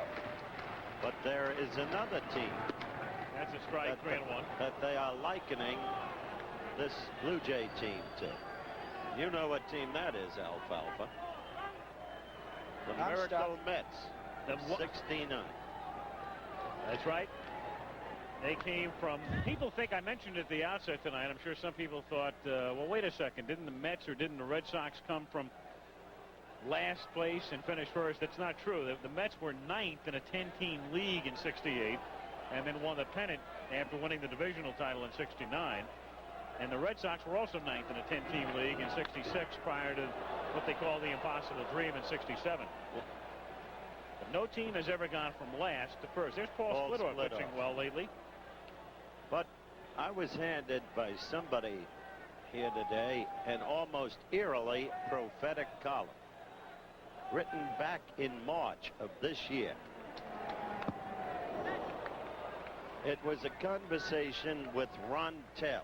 Now, you remember Ron Taylor, Earl, because one of your greatest teams ever was sabotaged by the Miracle Mets in 69, and it's hard for you still to believe it.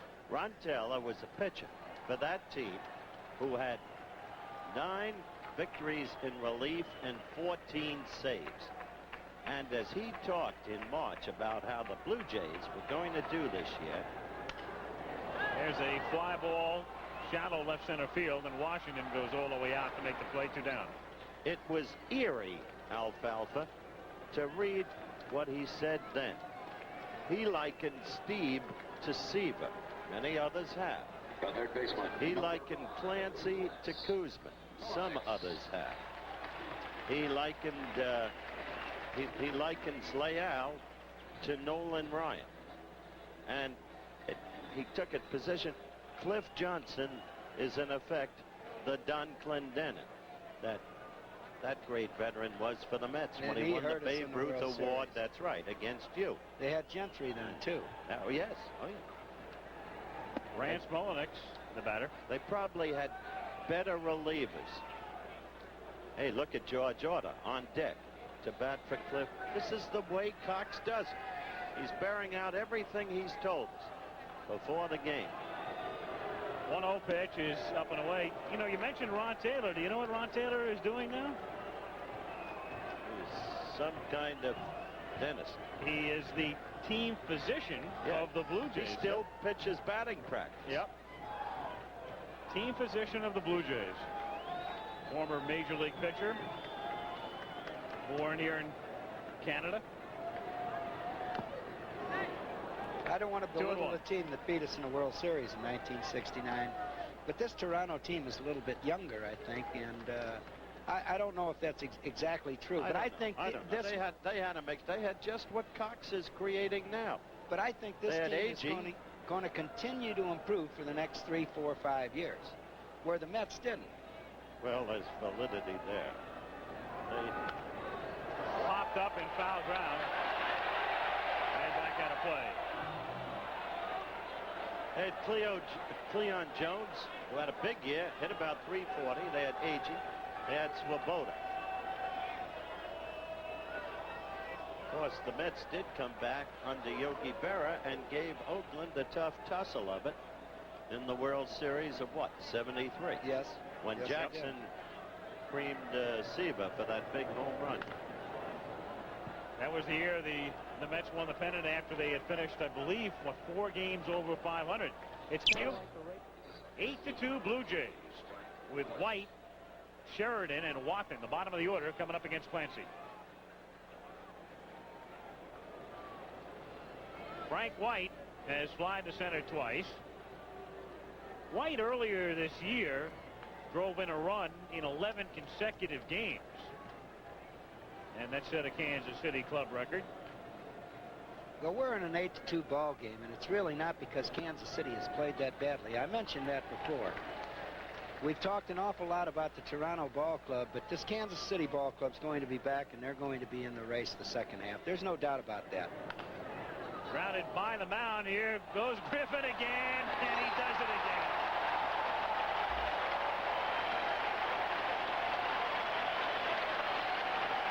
this fellow would have been on national television, it seems like, earlier in the year. He'd have been on the American League also. Well, yep.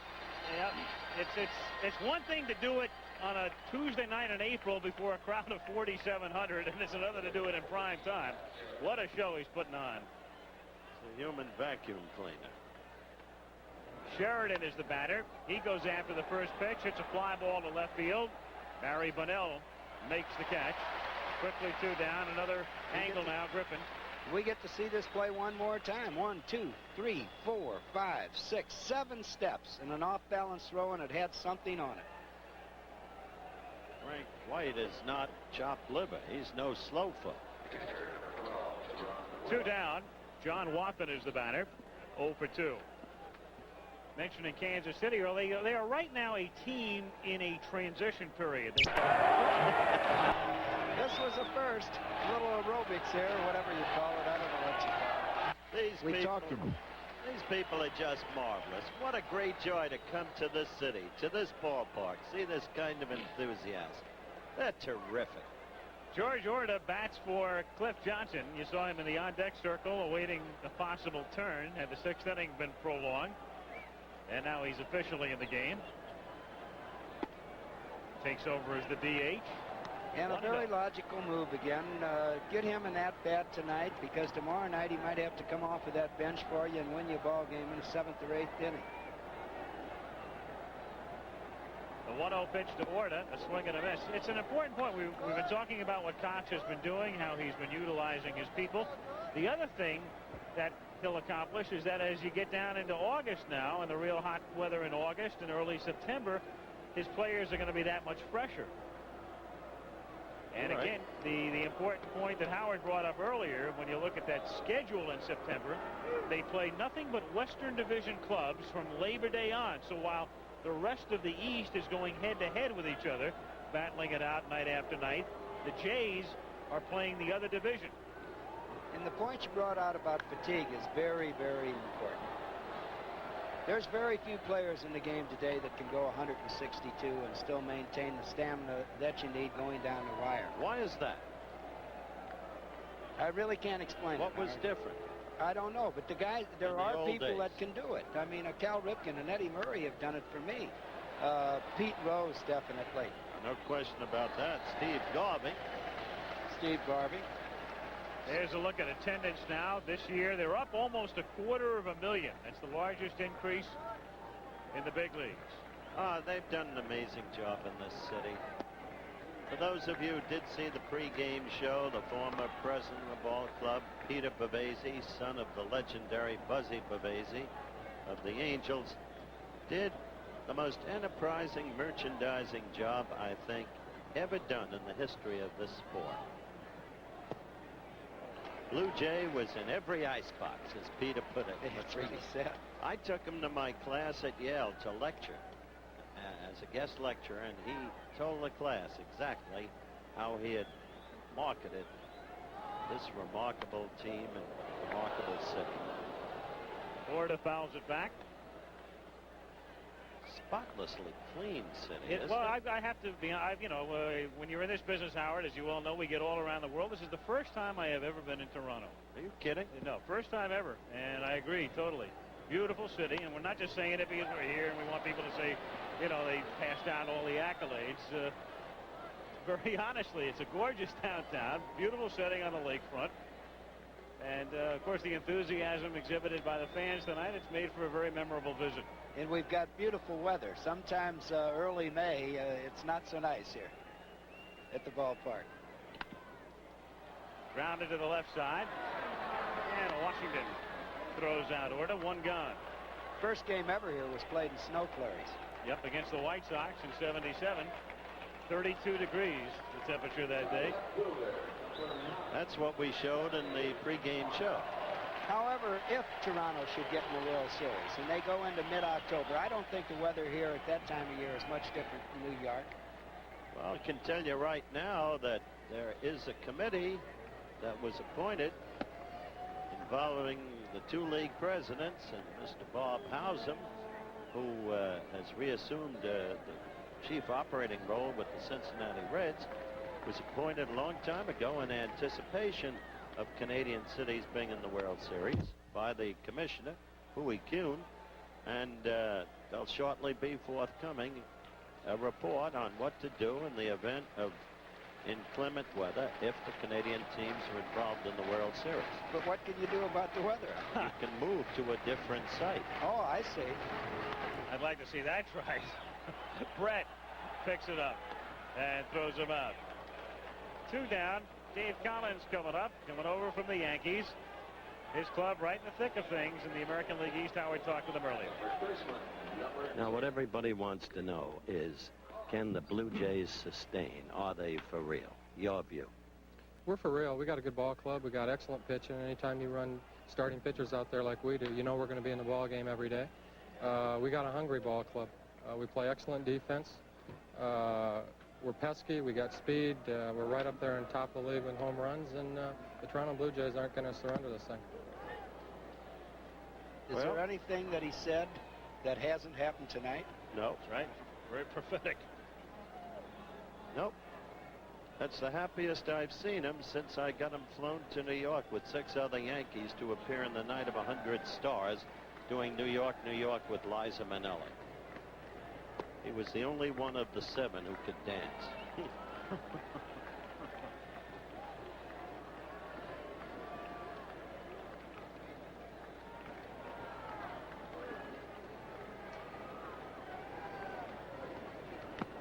One ball and 2 strikes on Collins now.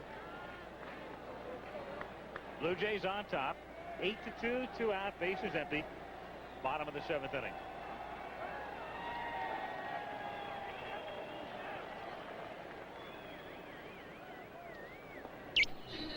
The sign earlier, Toronto loves Bobby Ball, is what they're calling it right now, or at least the folks that made up that banner.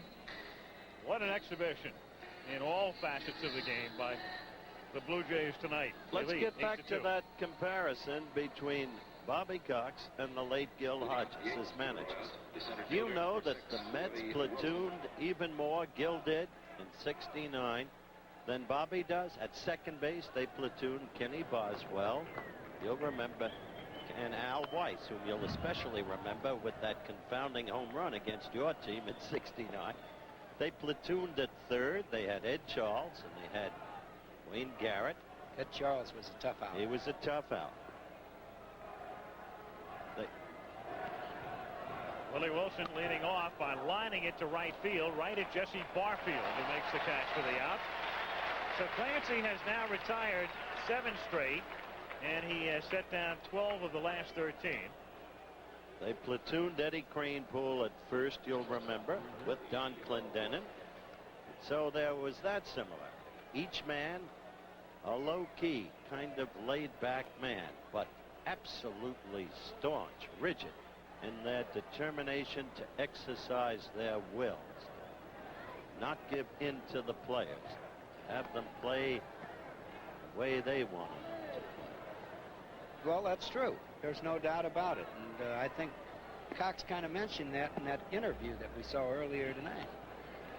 2 balls, no strikes to count on UL Washington.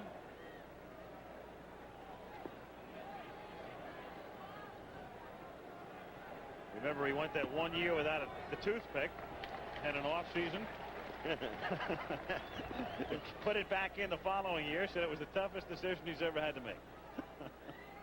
Well, his reason for not using it was he didn't want the kids of the United States to see it. Right.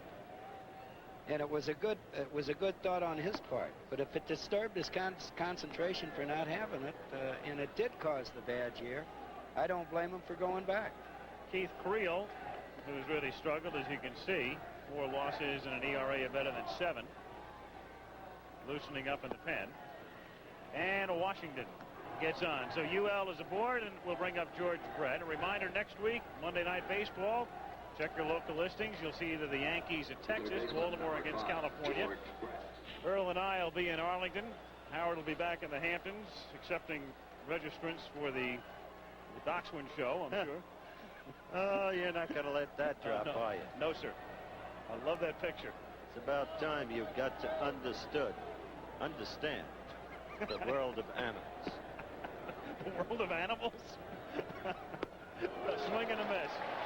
I'd like like to say something about this ball game. When I was sitting in that dugout, in Kansas City especially, where they play on artificial turf, and this is artificial turf here, I never felt safe with a 6-run lead in the 8th inning. Now, I don't know, but this ball club with the people, the Kansas City ball club with the people they got in the lineup, are certainly capable of making an uprising.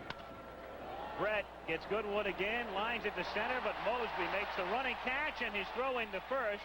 Not in time. He almost caught Washington napping. So George Brett has lined out to right, doubled to right, homered to right, and now lines out to center. And the amazing thing about this is what he got on the ball with that off-balance throw. Come close. Second out of the inning. And with Washington at first, Hal McRae is the batter.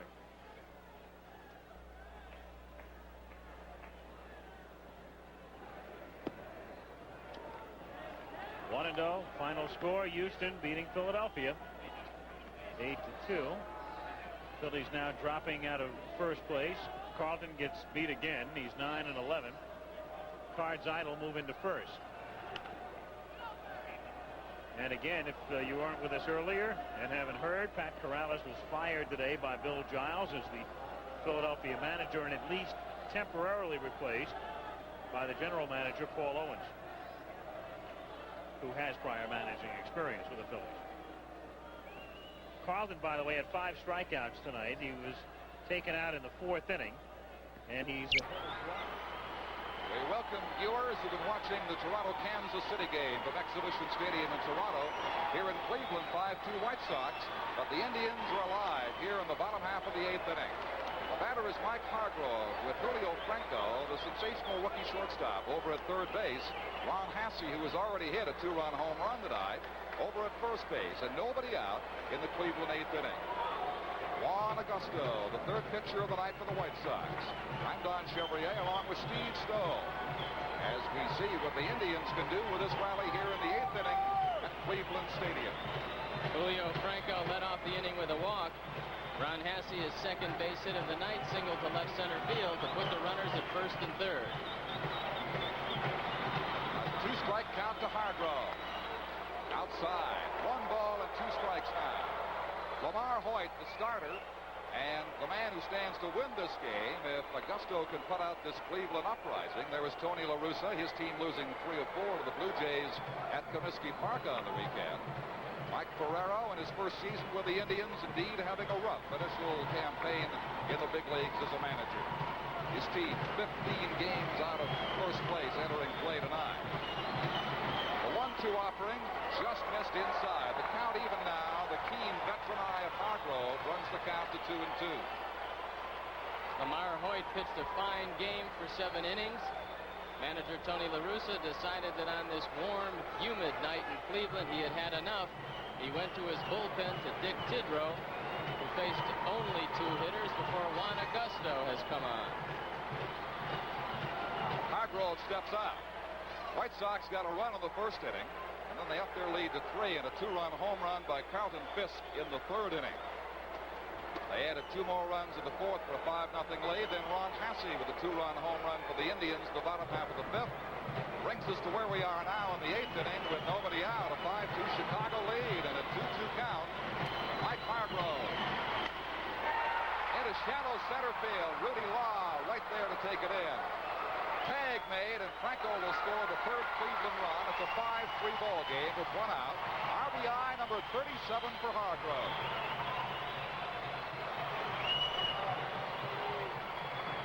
Hargrove battled Augusto until he got a pitch that he could hit to the outfield. Hit the ball well enough to Rudy Law so the 3rd run could score. Tony La Russa is coming out. And he's going to make a change. Barajas, the Mexican, has been warming up in the Chicago bullpen. So there'll be the 4th pitcher of the night entering for the Chicago White Sox, trying to save what now is a 5-3 lead over the Indians here in Cleveland. That's the story here. We'll take viewers of the Toronto game back to Al Michaels at Exhibition Stadium. All right, thank you, Don. And here, Martinez has just grounded out to short. while we were getting that report from Don Chevrier, Barfield led off the inning by flying to right against Keith Creel, the Kansas City pitcher who has come on in relief of Armstrong, and the crowd saluting Alfredo Griffin, who is 0 for 3 at the plate. But what they're saluting is a tremendous night in the field. He's made some unbelievable plays. And he's certainly enjoying it. You see that smile on his face when he walked up to home plate. Things like this make you play better baseball. Oh, yeah. Alfredo Griffin looks at a strike, and the count is 0-1.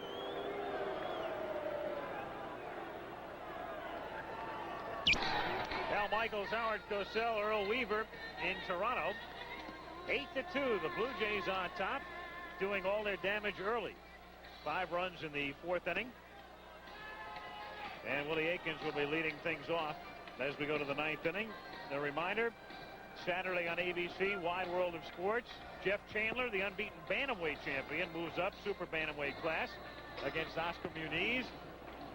And then to the special record holders mile, which you'll see live from London, Sebastian Coe, the world record holder in the mile, Steve Scott, who holds the American record, and Eamon Coughlin, who holds the world indoor best, all scheduled to compete in a possible 1,500-meter preview of what might take place at the Olympic Games in L.A. That's this Saturday on Wide World. Willie Aikens leads off here in the 9th inning. 0-1 the count. In the bullpen, that's Joey McLaughlin, but Clancy has shown no signs of tiring. Just in case, McLaughlin down there throwing. 0-2.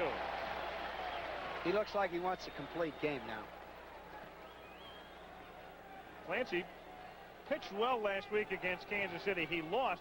Strangely enough, he lost because his defense betrayed him. One of the few times this season, Griffin and Garcia made the errors that did him in last week. But I think Alfredo has atoned for it a little bit tonight. I would say so. It's ironic, though, to think back that 5 days ago he loses a game because of an error by his shortstop. Well, last inning when he walked, when Clancy walked UL Washington, Aikens reaches out and hits it in the air to deep left field and foul, just foul. And Cleveland scored, by the way, now at the end of 8. We have the update, and the Indians settled for the 1 run in the 8th inning, 5-3 there. Houston over Philadelphia, 8-2. And Atlanta now leads New York 6-4 in the 7th inning. This telecast, presented by authority of Major League Baseball, may not be reproduced or retransmitted in any form without the express written consent of Major League Baseball. And you're going to read that next week, Earl. You're ready. You're ready. Come on now. Right. Interesting to watch the White Sox surge. You know, Earl, the most underpublicized, unnoticed trade of the year. Changed the whole look of the White Sox. Getting Cruz for second base in exchange for Bernazon. Fly ball to center field, and Mosby, who's been busy, makes the catch. 3 straight putouts for Lloyd, and that's 1, 2, 3, 4, 5, 6, 7 in the game for him. Bernazon having great difficulty with the double play, playing the position ever since he was hurt almost self-protectively, with Cruz one of the great ones at the execution of the double play. I'll have to agree with you, Howard. And Cruz has great range also, and the fact that he can steal so many bases has to be an asset to a ball club. Amos Otis fouls it away. 0-1. Crowd tonight is 26,178 in a stadium that holds 43,000 for baseball. Exhibition Stadium in Toronto. It's been rocking tonight. 1-1. And their ball club gave them a reason to rock also. 8 runs, 9 hits, and no errors for Toronto. 2 runs, 5 hits, 1 error for Kansas City. Mullenix to Collins. 2 down. Just 1 game of 162. As Earl has noted constantly tonight, this Kansas City team is loaded with fine players. Tonight's loss won't change their pennant outlook. Their pitching gets straightened away. As George Brett said, they could run away in the American League West. But a very special one game out of 162 for the city of Toronto. Its people, its fans, and for the Toronto Blue Jays. Yes, a very special night, because they have done on this occasion everything right. And they wanted America to see them doing just that. And look at the way it's going to end. Mullenix to Collins, scooping it out. And that's very appropriate, because it was like that from beginning to end for the Toronto Blue Jays. Listen to the crowd.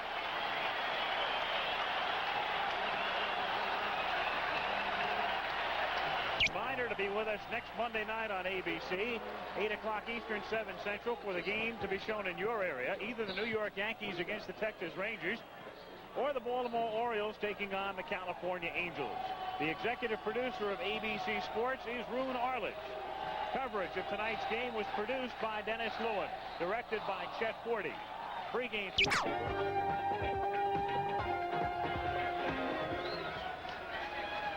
We return to Exhibition Stadium in Toronto. A crowd of better than 26,000 looked on tonight. The Blue Jays did everything right. Offense, defense, pitching, win the game 8-2. Jim Clancy all the way. Gurra was the losing pitcher. And the night belonged on defense to Alfredo Griffin, the Blue Jay shortstop. Well, look here at a play. Willie Wilson hitting a ground ball in the 7th inning. One of several sparkling plays turned in by Griffin to his left, throwing off balance, throwing and getting him at first base. And we have Alfredo Griffin in the dugout. And Alfredo, the people around the country watching you for the first time tonight, I'm sure, learned a lot about Griffin, learned a lot about what you can do, must think that this is something that happens every night. Where would you rank this in terms of the nights you have had through your career defensively anyway? Well, I think this is one of the best nights I ever had playing this game. I feel, I make some good plays, and I can't remember any other night that I play better than tonight. Alfredo, when you walked to home plate the last time, you got a little standing ovation. In fact, they didn't want to quit cheering on your second great play, the one that you made to the left. How did you feel when you walked up to home plate in the pennant race, and you've got the people excited? They were standing cheering for you. What does that feel like? Well, it make me feel like, I'm already in the playoff, like we're playing the World Series right now, you get me so excited. It just make me think I'm in there right now. Are you enjoying the pennant race after not being in it for a number of years? Oh, yeah, I'm enjoying everything this year so far, and I like to, that we stay in there so we could, I could find out what kind of player I am. I'm sure it's a lot more fun to come to, here's another one he plays, but I'm sure it's a lot more fun to come to the ballpark now than it was a couple of years ago, isn't it? Well, I've been here for 5 years now, and I can tell the difference. It's a big difference. Before you used to come, and you listen to nobody in the stand talk. And thank the good Lord you don't have to hear dugout when you play them. I never yelled at that man. I used to save it for the umpires, didn't I, Alfredo? That's right. I always like Weaver. I like the way, Weaver acting the field and every night. I like kind of manager. I know if I had a chance, I don't think I have a chance right now, but you never know. Well, you got a good manager right now, and he's doing an outstanding job with your ball club. That's right. Bobby Cox, it meant a lot to me because he let me play the game, relax. He never get on me when I mess up, and that's good. You never get nervous or nothing playing the game. So I like the way he handled things around here. Alfredo, there's a fella behind you, of course, and we've all heard a lot about this young shortstop that the Jays have in their minor league system, Fernandez. Is that something that spurs you on, perhaps, to greater heights, knowing you've got somebody right there at your heels? Well, I don't worry about Fernandez because if I keep worrying about Fernandez, I'm going to got to worry about Fernandez and worry about staying here and playing the game. I just come here and play my game natural because I can't get no pressure on myself. I got to just, relax and play the game. Fernandez got to come over here and take my job. I've been here for 5 years. He got to improve himself up here. He's going to be a hell of a ball player. I see him playing winning ball this year, and he showed me a lot. He can play this game, too. A few more nights like tonight, and you don't have to worry about your job. I'm no, sure I don't think Alfredo's going to have to worry about it. I watched the improvement from the time he come to the big leagues. A couple of those off-balance throws that you made tonight, maybe 3-4 years ago, wouldn't be as accurate. They were going into the dugout or into the stands. Don't you think just the experience you have has helped tremendously? Well, I agree with you, but I got to thank Aurelio Rodriguez. He worked with me The little time he had with us in spring training, and he taught, he teach me how to throw the ball to first base, and he helped me a lot getting the angle to throw the ball to first base. That helped me a lot. It's true what you say, in the past year, those balls being in the dugout because I have no idea where to throw the ball. Well, Aurelio is one of the great teachers. That's right. Good ball player. Yep. Okay, we thank you very much, Alfredo. Again, congratulations on a tremendous night. Thank you very much. You were Alfredo, great, my friend. Good luck to you. Alfredo Griffin. A quick look at scores now to update you. Ninth inning, Chicago leads Cleveland 5-3. The Yankees beat Minnesota. Milwaukee knocked off Texas in Game 1, and the Rangers lead 2-1 fourth inning Game 2. Red Sox, Angels, Detroit, Oakland just underway. Baltimore, Seattle. It's 4-0 Baltimore in the first inning at the Kingdome. And in the National League, where only 2 games were on the schedule today, Houston remains red hot, beats Philadelphia Stadium. The Toronto Blue Jays 8, and the Kansas City Royals 2. Al Michaels, Howard Cosell, Earl Weaver, good night from Toronto.